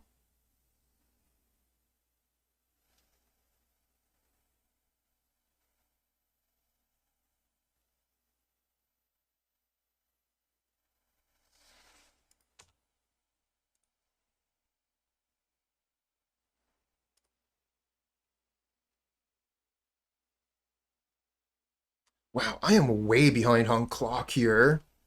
Ghostly Flicker on the Prosperous Pirate and Land. It's a lot of mana. I guess I could hit 0 to try and speed this up. I'm just worried about what they're going to be doing, and maybe I want to hold Prismatic Strands up. Mnemonic Wall? What happened for the price of those drop down so much? The gifts. WotC gifted all Pauper players. If you've played a Pauper League in the last year, WotC gave you a gift. They gifted you 2 of each gate, plus a bunch of other playable cards from Baldur's Gate. So with all of a sudden, all these cards being put into the market, now it's, oh, is this infinite mana? This is infinite mana. And I guess infinite life at that point too.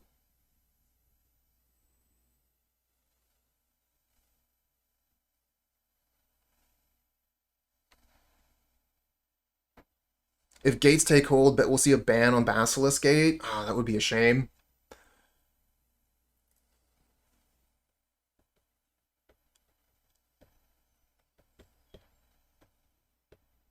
Yeah, so this is infinite mana and infinite life. We've actually just lost this game.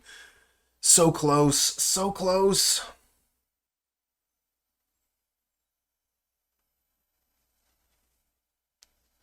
Although it does take quite a bit of time for every iteration, so they're not actually going to gain infinite life. They're going to gain enough life that we aren't going to be able to kill them.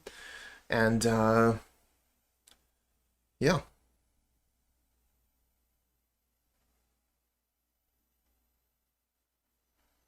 Oh yeah, that's true too, right? They can flicker the Oracle since they're making mana. They have 2 Sunscape Familiars, so every Ghostly Flicker makes 1 mana on Prosperous Pirate.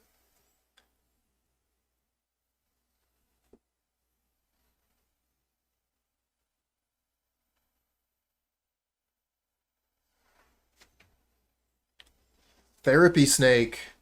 Cheers.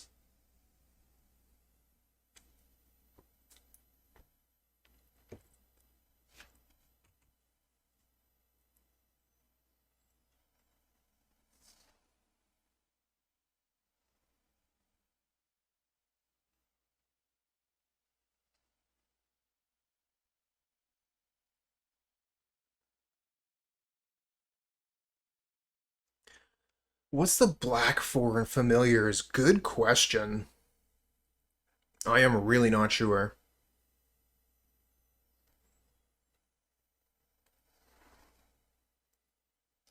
There's a lot of great options in black, but I don't know which ones in particular they're going for.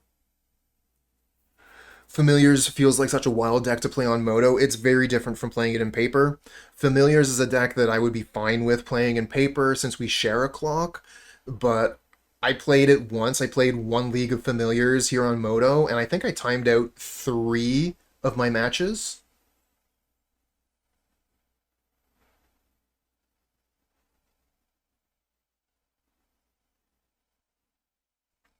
I mean, from this position, the opponent has won the game. They're just looking for, you know, like whatever they're going to do. So maybe they're going to snap all of my creatures, you know, which takes a long time. It looks like that's what they're doing.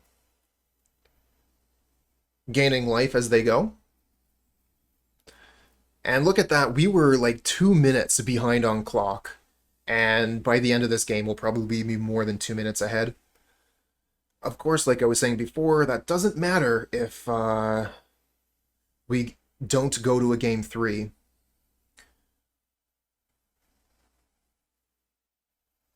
We are definitely losing this game, but I am going to eat up the clock here.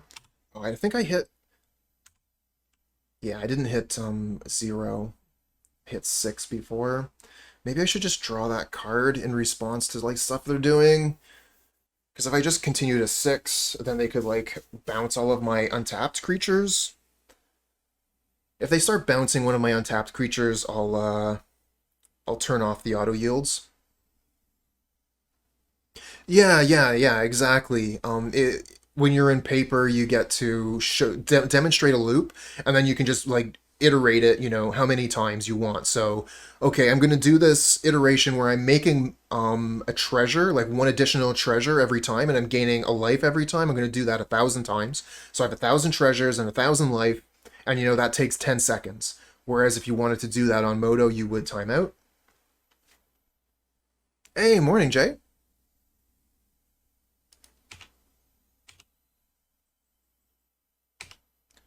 We're in the end step now. I wonder if they were trying to do something weird. Like, why did we move to the end step? And you are continuing to cast, like, snaps and stuff. Or whatever. I'm gonna draw a clue. Draw a card off my clue. And then I can have 6.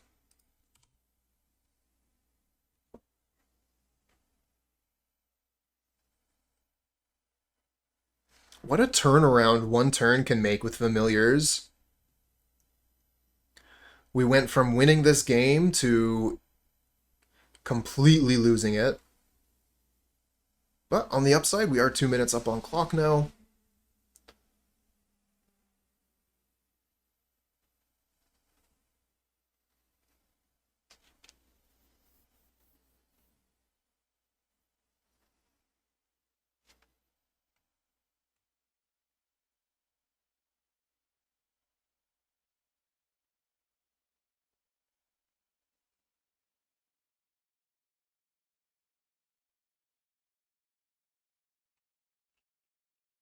Thanks for coming by and watching this, everybody. This game will be over fairly soon. But I do want to try and get as much time off the opponent's clock as I can with it.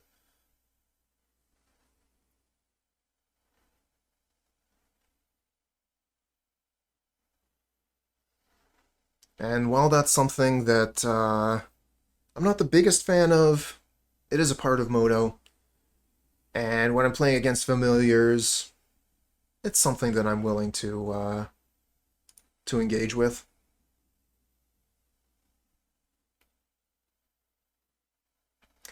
While we're waiting, anyone want to hear a pirate joke?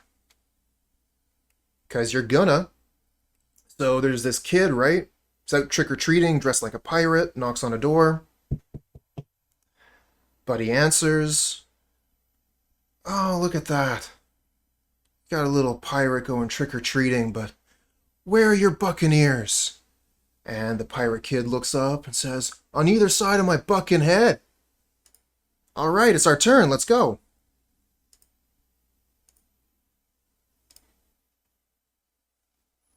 That is one of the 3 classic pirate jokes.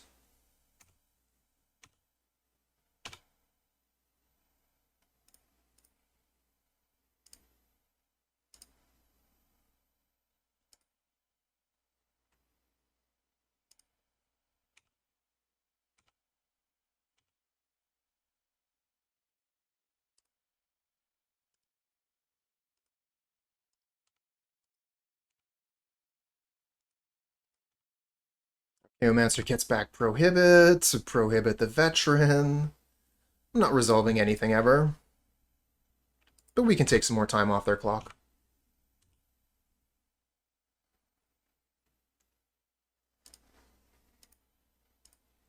Luca with this Prime sub. Thank you so much. Deserved it for the joke? I gotta learn some more jokes.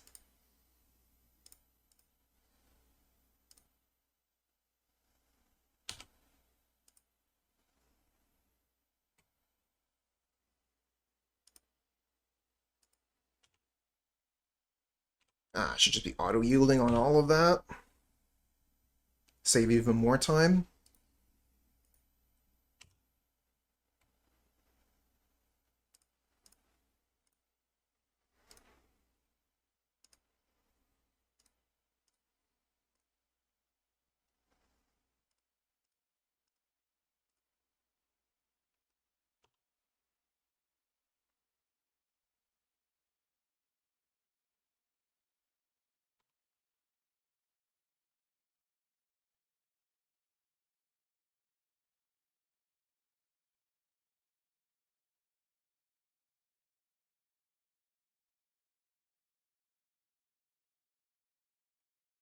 Okay, there's the Mole Drifter. So, I mean, they already had a Mole Drifter. They were able to draw cards if they wanted. Hey, no worries, Titan. Making a breakfast protein shake. Good option. My smoothie time is after the stream. Bit of strawberry mango.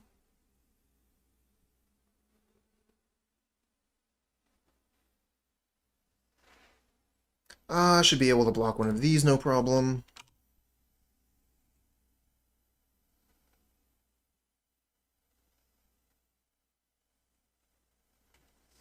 Are you gonna let me Squadron Hawk? I should probably, cast one of these as a, cast one of these first before I Squadron Hawk. Smoothie time, now with more flexibility. Yeah, when I was living at my last place, one of my roommates was working from home, and my blender is very loud. So I had a short period of time where my stream was going to end, like around whatever time, like 9. And I think they started work at 10 or something. I can't remember. But yeah, I had maybe an hour where I was able to make a smoothie. Now I can make them, basically anytime as long as it's daylight. It's one of those things about night shift workers, like I'm very aware of the noise that other people make when I'm trying to sleep, so I try not to make too much noise when other people are trying to sleep.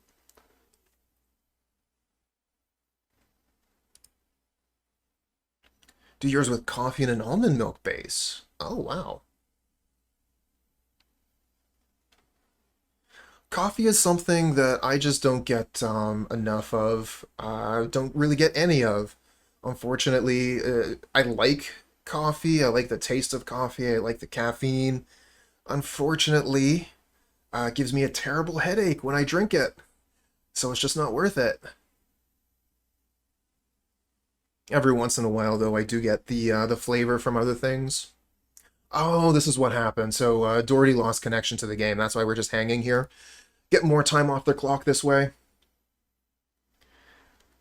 11 minutes left. They might not have time to finish game 2. We might actually just win the game because they don't have enough time without even winning a game.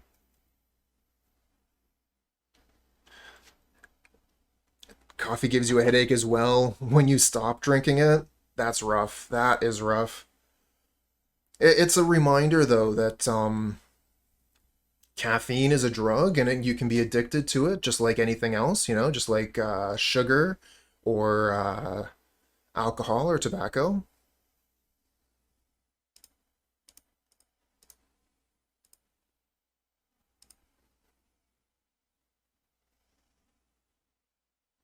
Oh, they did have the prohibit. Yeah, they were like, I'm not going to prohibit a veteran, but Squadron Hawk, yeah, get rid of that.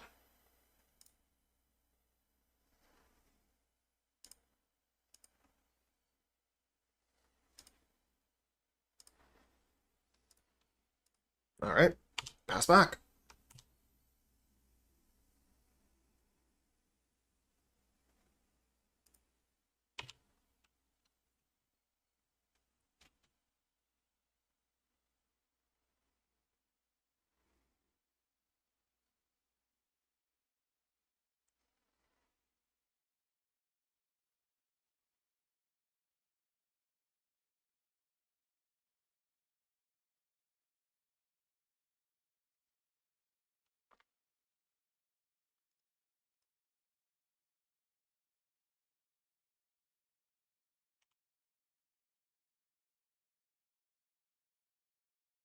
Yeah, I didn't think that was lethal.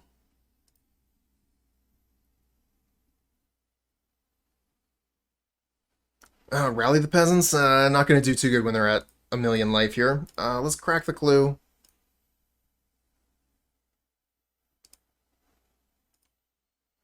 Oh, you hate the opponent's deck? Me too. I think it's really, really strong. I never want to see it on the other side. Just lost to it so many times.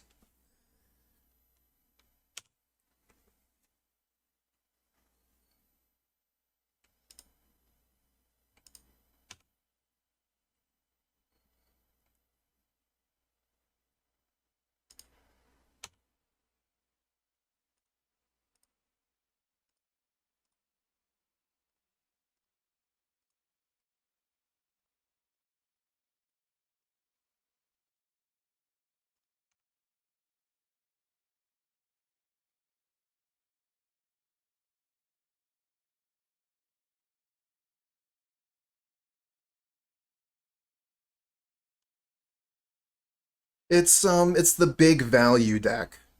All right, Rally the Peasants are not really going to do too much. I guess it's not the worst. I think it's worth casting. Although we should have maybe blocked differently if we were going to cast Rally. That doesn't matter.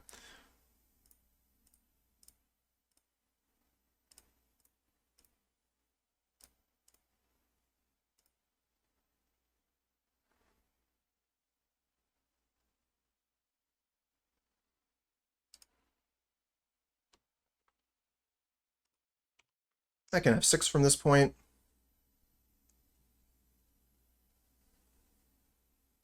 And they'll get Prohibit back, counter the Rally. All of which taking more time off their clock. But you know, we're being clean about it. We're not being scummy.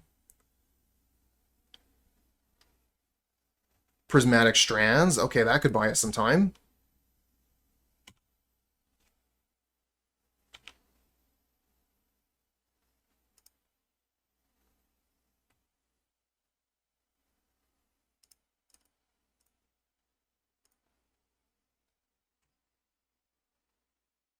So we're going to Prismatic Strands with Ephemerate on the stack.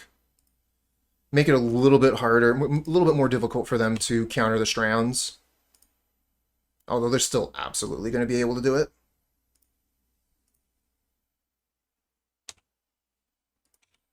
And then we'll recast it, probably during the combat step.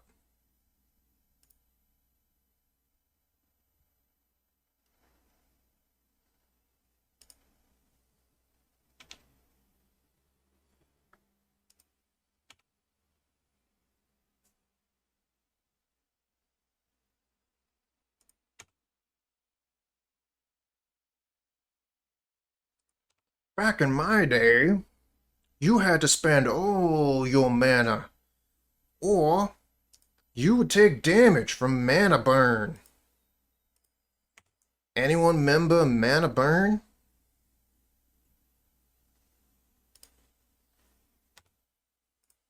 Block, block.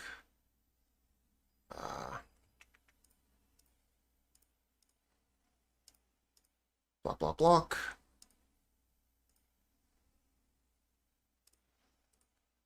And we'll try to get Prismatic Strands to work.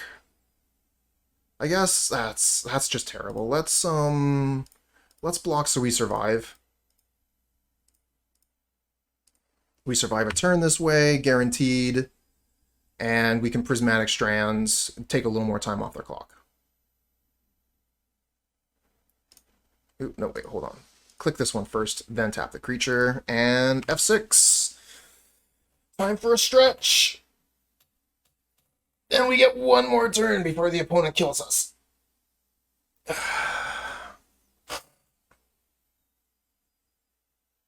Really want to play the Turbo Fog deck that's showing up. You monster! No, that deck is good. I really like alternative strategies like that, where you're looking to win outside of combat. I say that when I'm playing against a deck that's doing that same thing. I'm like, oh, I hate this deck. But is what it is.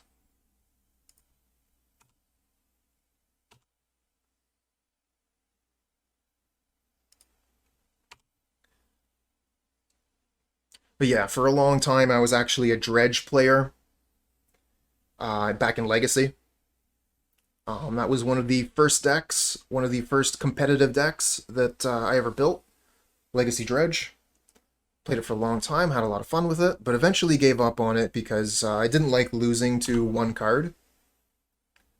You know, like opponent plays Rest in Peace and then you just lose the game. Oh, wow. We didn't even block when we went to one? I thought we were just dead. That's why I didn't block.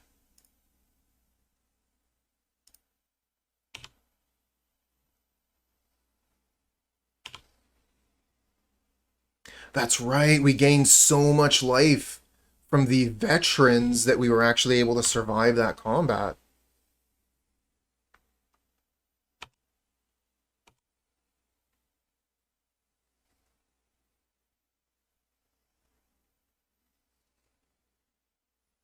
Okay, and we're like 7 minutes ahead on clock. Opponent is going to have to play very, very fast in order to beat us. Let's bring in Pyroblast. Oh, that's true, and they got a DC too.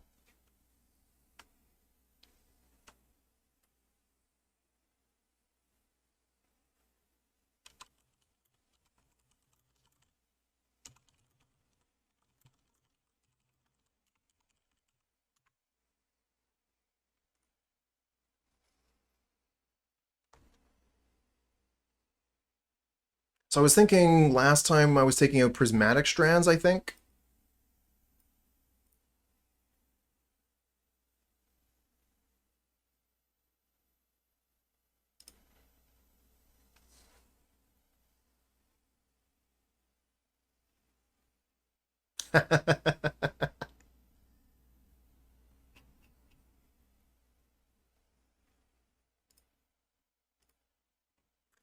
We got gates. We don't really have much to do with our mana, though. I mean, Pyroblast is okay. We are looking to just play a long game here. Lightning Bolt does take away some of their options. I'm just going to keep it. We'll go with it. Dimir Ratlock. Speaking of vicious decks, just going to Ghostly Flicker those Chittering Rats so the opponent never gets to draw cards.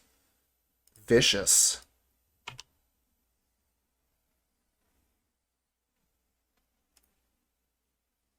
Yeah, we'll let that resolve and we'll Lightning Bolt it.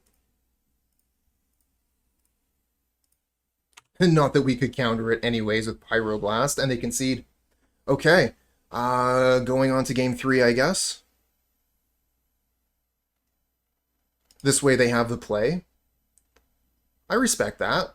I really respect that play, actually. Um,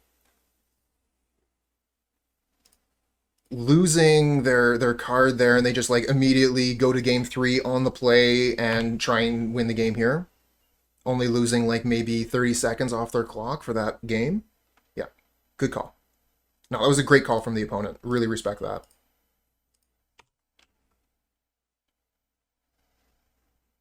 Because it's not about the it's about the clock more than anything. So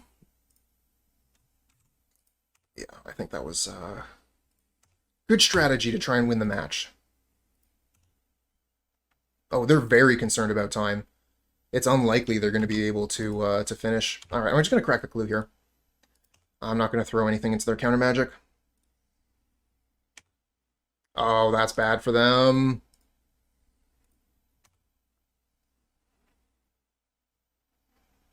All right, let's throw the Thraben Inspector. Okay, so they don't counter it.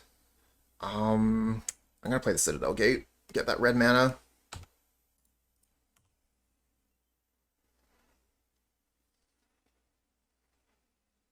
Oh, that's unfortunate.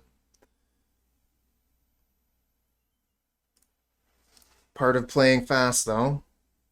Alright, I guess we're just going to be Battle Screeching, so we can only attack with one creature.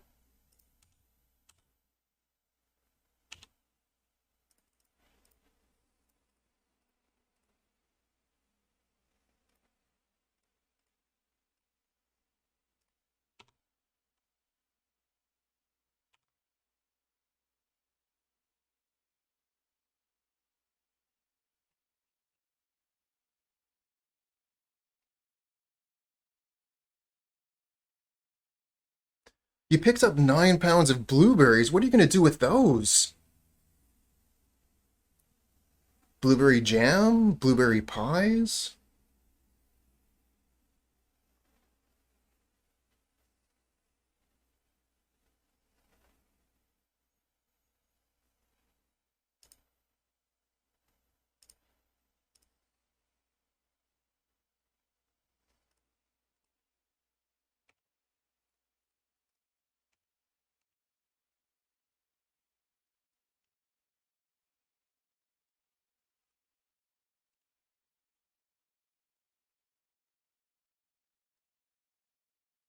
Okay, we got it. And it wasn't a timeout. Although the pressure that we put onto the opponent with the clock is what got us game two, along with the other well-timed lightning bolt. And then yeah, opponent being stuck here and missing on their preordain. Unfortunate that the game ended up that way, but this is a victory for us. Don't like this hand. I mean, we have double Basilisk Gate, but we don't have anything to do. We have all of our mana, but like we have no critters, we have no draw. I don't know if I want to keep this.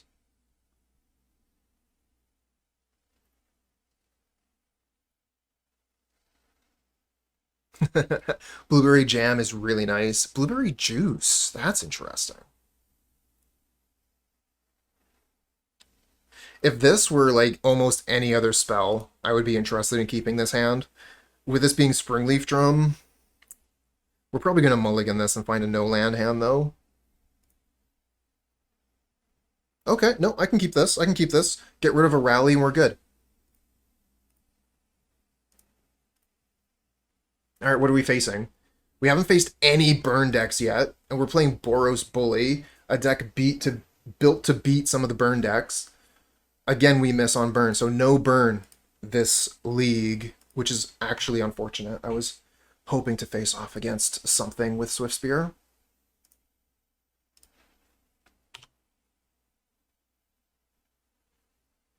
Makes a lot of juice out of harvested blueberries. Okay, so you got like your own juicer then? Oh, we're playing against Stompy.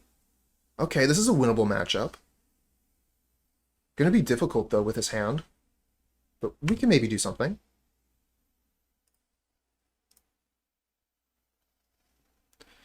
Man is awkward. Maybe I should have Faithless Looting before playing the Basilisk Gate. Let's just play Sacred Cat Pass.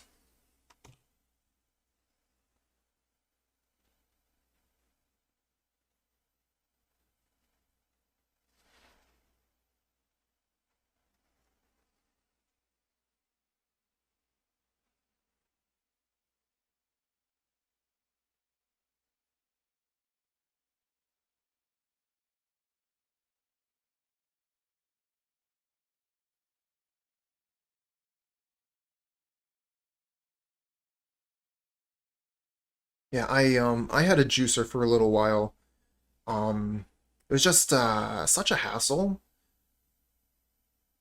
I really prefer smoothies. It's just so much simpler.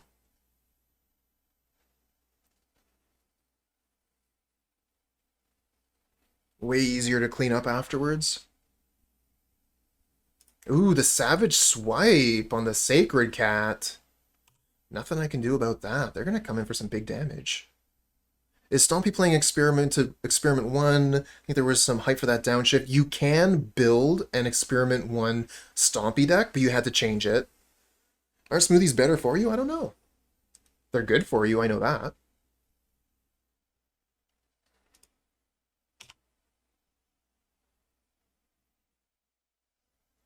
I need a basic land off the top here, I think. Basic plains. Ledgewalker's a pain. Oh, Springleaf Drum is not the worst. Thank you for being not the worst.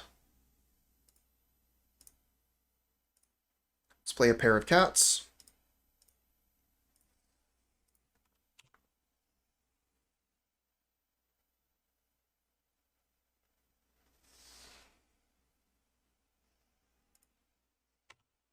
Rancor and the Quarian Ranger. Not sure I like that.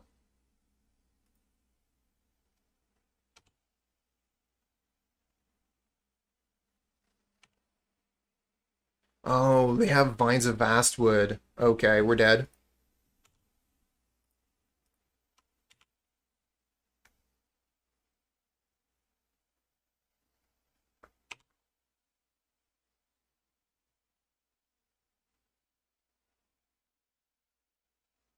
Oh, not dead yet.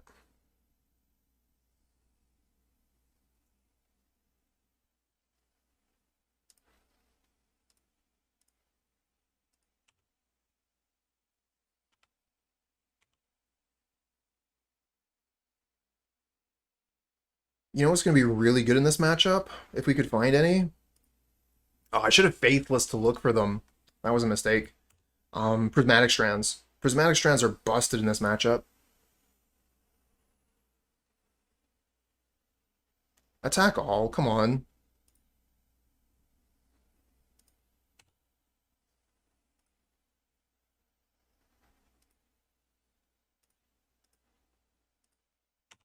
Still just die here, I think.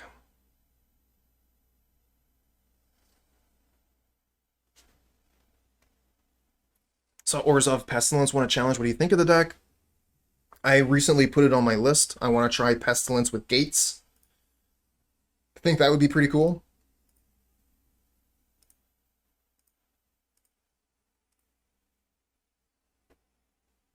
Oh, and Prismatic Strands was on top. We should have cast the Faithless Looting instead. Oh my god. Punished.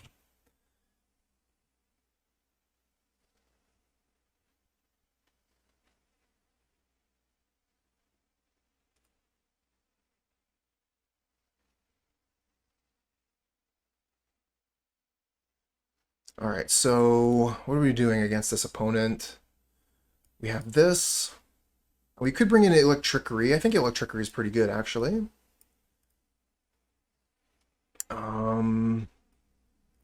Rally... Maybe a Springleaf Drum?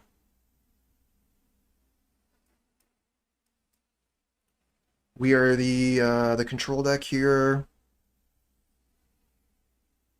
So Rally the Peasants is not what we're after. I wouldn't mind keeping one Rally the Peasants as a way to finish the game once we've stabilized. So we got to take out one more card. Take out Thrilling Discovery. I like the life gain from Thrilling Discovery, but we really want the 1 mana cast off Faithless Looting so we can find Prismatic Strands and then discard it off the top of our deck, whereas Thrilling Discovery can only discard Prismatic Strands if it's already in our hand when we're casting it.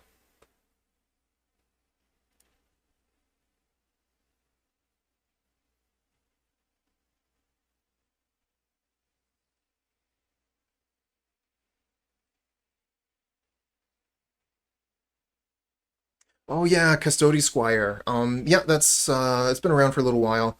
That's an option that a lot of pestilent creature-based pestilence decks turn to.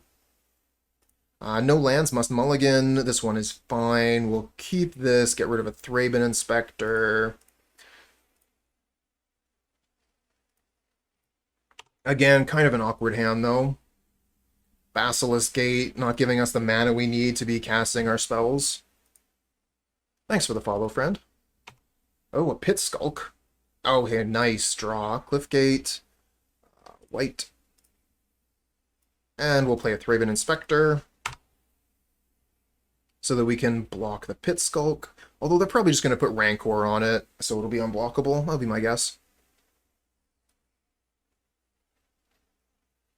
Pretty hard to block a Pit Skulk with Rancor on it. You have a second Rancor? You're going to make that thing a 5/1? It'd be pretty strong if you did.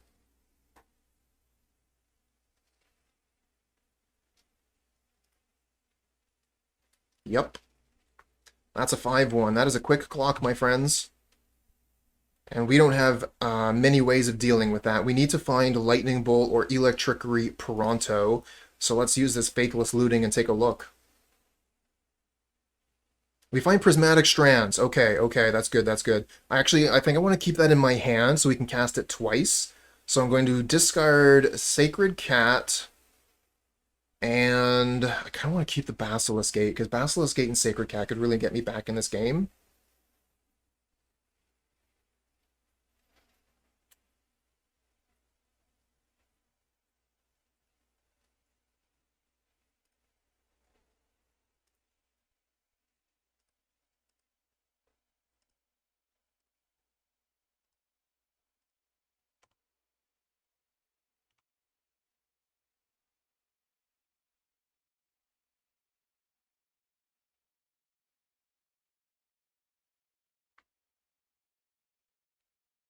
Because the Sacred Cat can actually match the Pit Skulk once we put the Basilisk Gate down.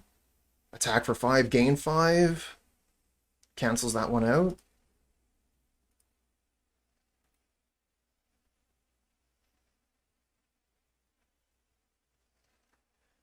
So yeah, all the new gates, they are thriving lands, except they are gates. So the thriving lands, which were good in Pauper, are now redundant because the gates are just better because of Basilisk Gate.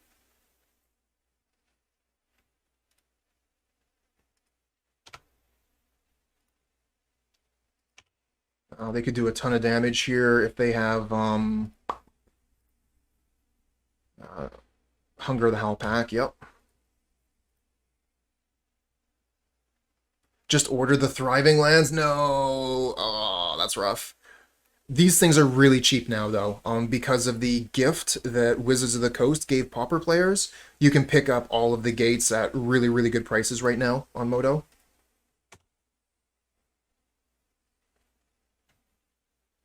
Mazes and downshift, that would be the dream.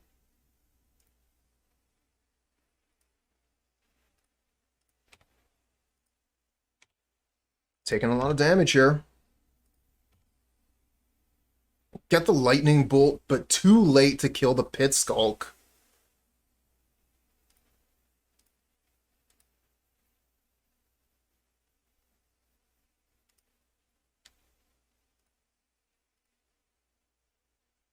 I guess we just pass like this.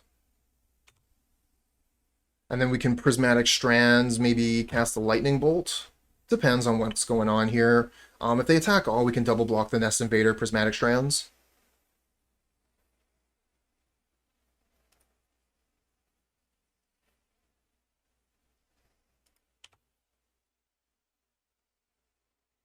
I was kind of hoping they would attack all. Alright.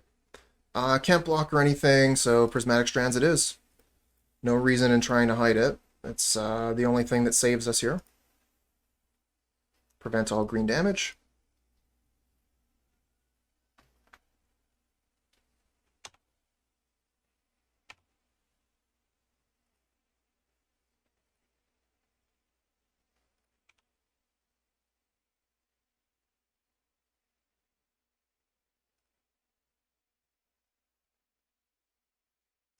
Hexproof Ledgewalker.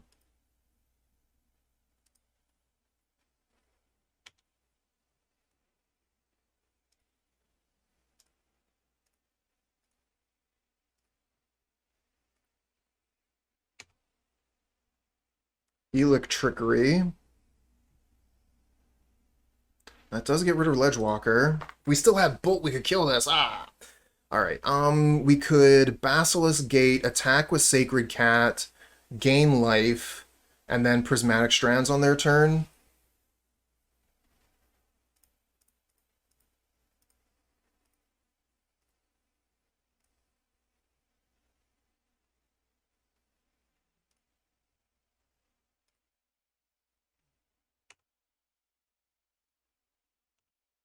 Can't attack with a Thraben Inspector, need to hold that back for the Strands.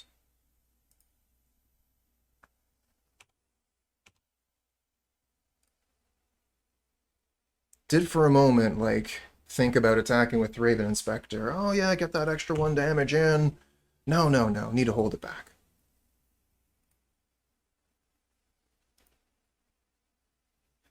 Not currently lethal.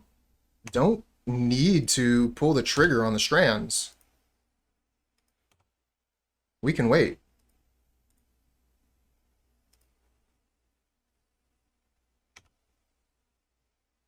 Plains.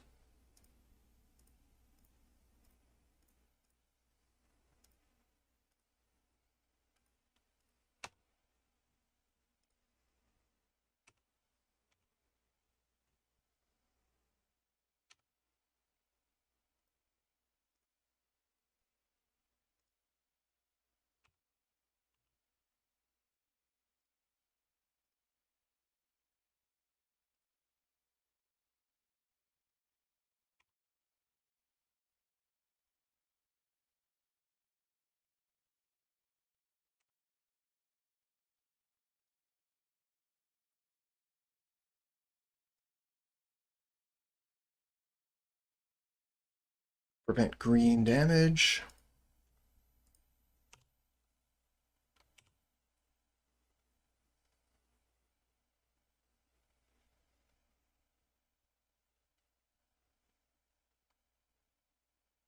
Hey, it's the Granum boys. Welcome, welcome, everyone. Welcome to the stream, Granum boys.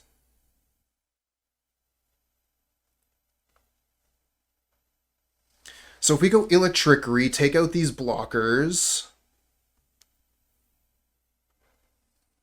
And then Basilisk Gate the Sacred Cat. That would give us enough life to take a hit from the Pit Skulk. Love it. Over triple digits. Love to see it. Thanks, everybody. Thank you, Granum. People from the stream, definitely take a chance to check out Granum. Another Magic streamer here. Does a lot of Legacy. You're going to like it.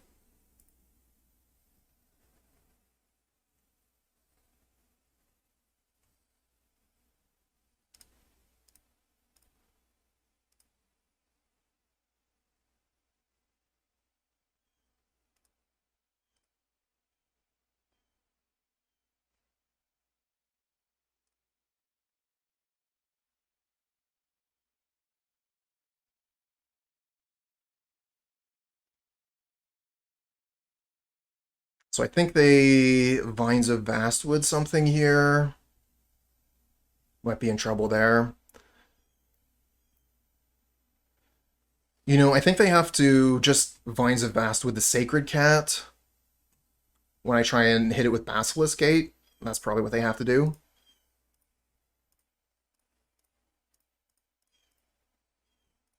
And then we still attack. Okay, no, they didn't. Great.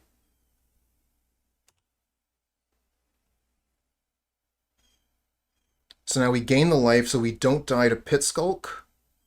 Attack all and hope we win next turn. Of course, if they still have Vines, maybe we just die to Vines on the Pit Skulk.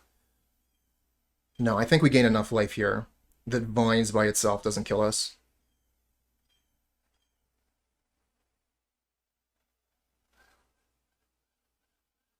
Oh yeah, and anybody that has been looking at the deck list, do be aware, for some reason, the Baldur's Gates cards aren't showing up on Stream Decker. So I'm playing 3 Basilisk Gate, 4 Cliffgate, 4 Citadel Gate, and 1 Heap Gate.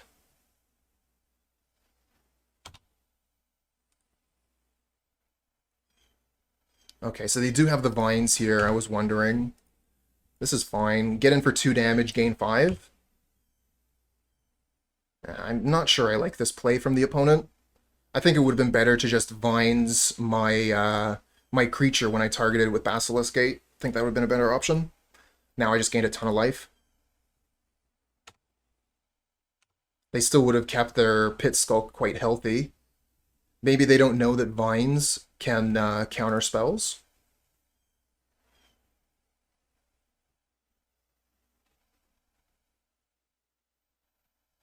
So friends, this is something to be aware of if you ever find yourself playing Vines of Vastwood. Vines of Vastwood can be used as a counterspell. Alright, 1, 2, 3. We're just off of lethal. 1, 2, 3, 4, 5, 6. Oh my god, we are off of lethal. Oh, that's awful. We can put them to 1. Oh man, what a game. We could Faithless Looting and look for something. Can we... What if we play Veteran and then Hawk Hawk? We go to 7, still kills us.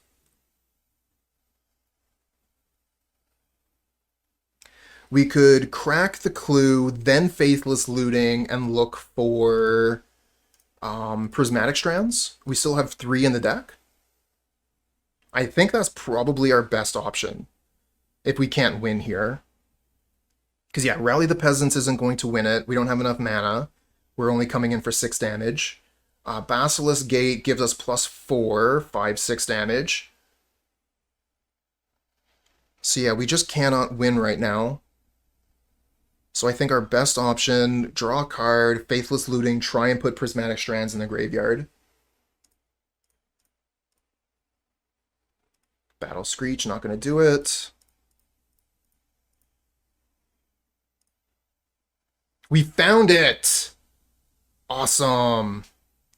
Alright, let's put away Battle Screech and Squadron Hawk.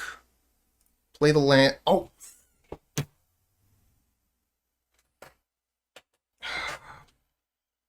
Damn it. Punt to lose. That is really embarrassing. Alright, so this is the deck that we were playing today. Boros Bully, or Bully Gate. Had a lot of fun with it, and despite, that last play, let's not dwell on it, had a lot of fun with it, and I think that the gates are 100% bringing something to the Bully deck. So we aren't playing the artifacts, so we aren't, exposing ourselves to opposing dust to dust, which we were doing when we were playing the artifact lands to play Wildfire. It allows us to make the Squadron Hawks into a lethal threat with the Basilisk Gate. We can easily find our colors. And yeah, I think it was just, like an easy swap to put the gates into this deck. You didn't really need to change anything as far as the spells go. And it just gives us some extra power. I think that moving forward, we're going to see more and more gates in Boros decks as people start to realize the power of the Basilisk Gate. And I think that this might actually be the way to build Bully, is with the gates. It's just so strong being able to turn your Sacred Cat into, like a 5/5 lifelinker, making your Squadron Hawk into a 5/5 flyer. Like the Rally the Peasants means that we have even more ways, double the ways, to be able to close out a game quickly. I really, really like the gates in this deck, and yeah, I think that this is going to be a great option. Paper or Moto, now that the gates have become cheap and easy to find. Yeah, so highly recommend. Good times. 5 out of 7.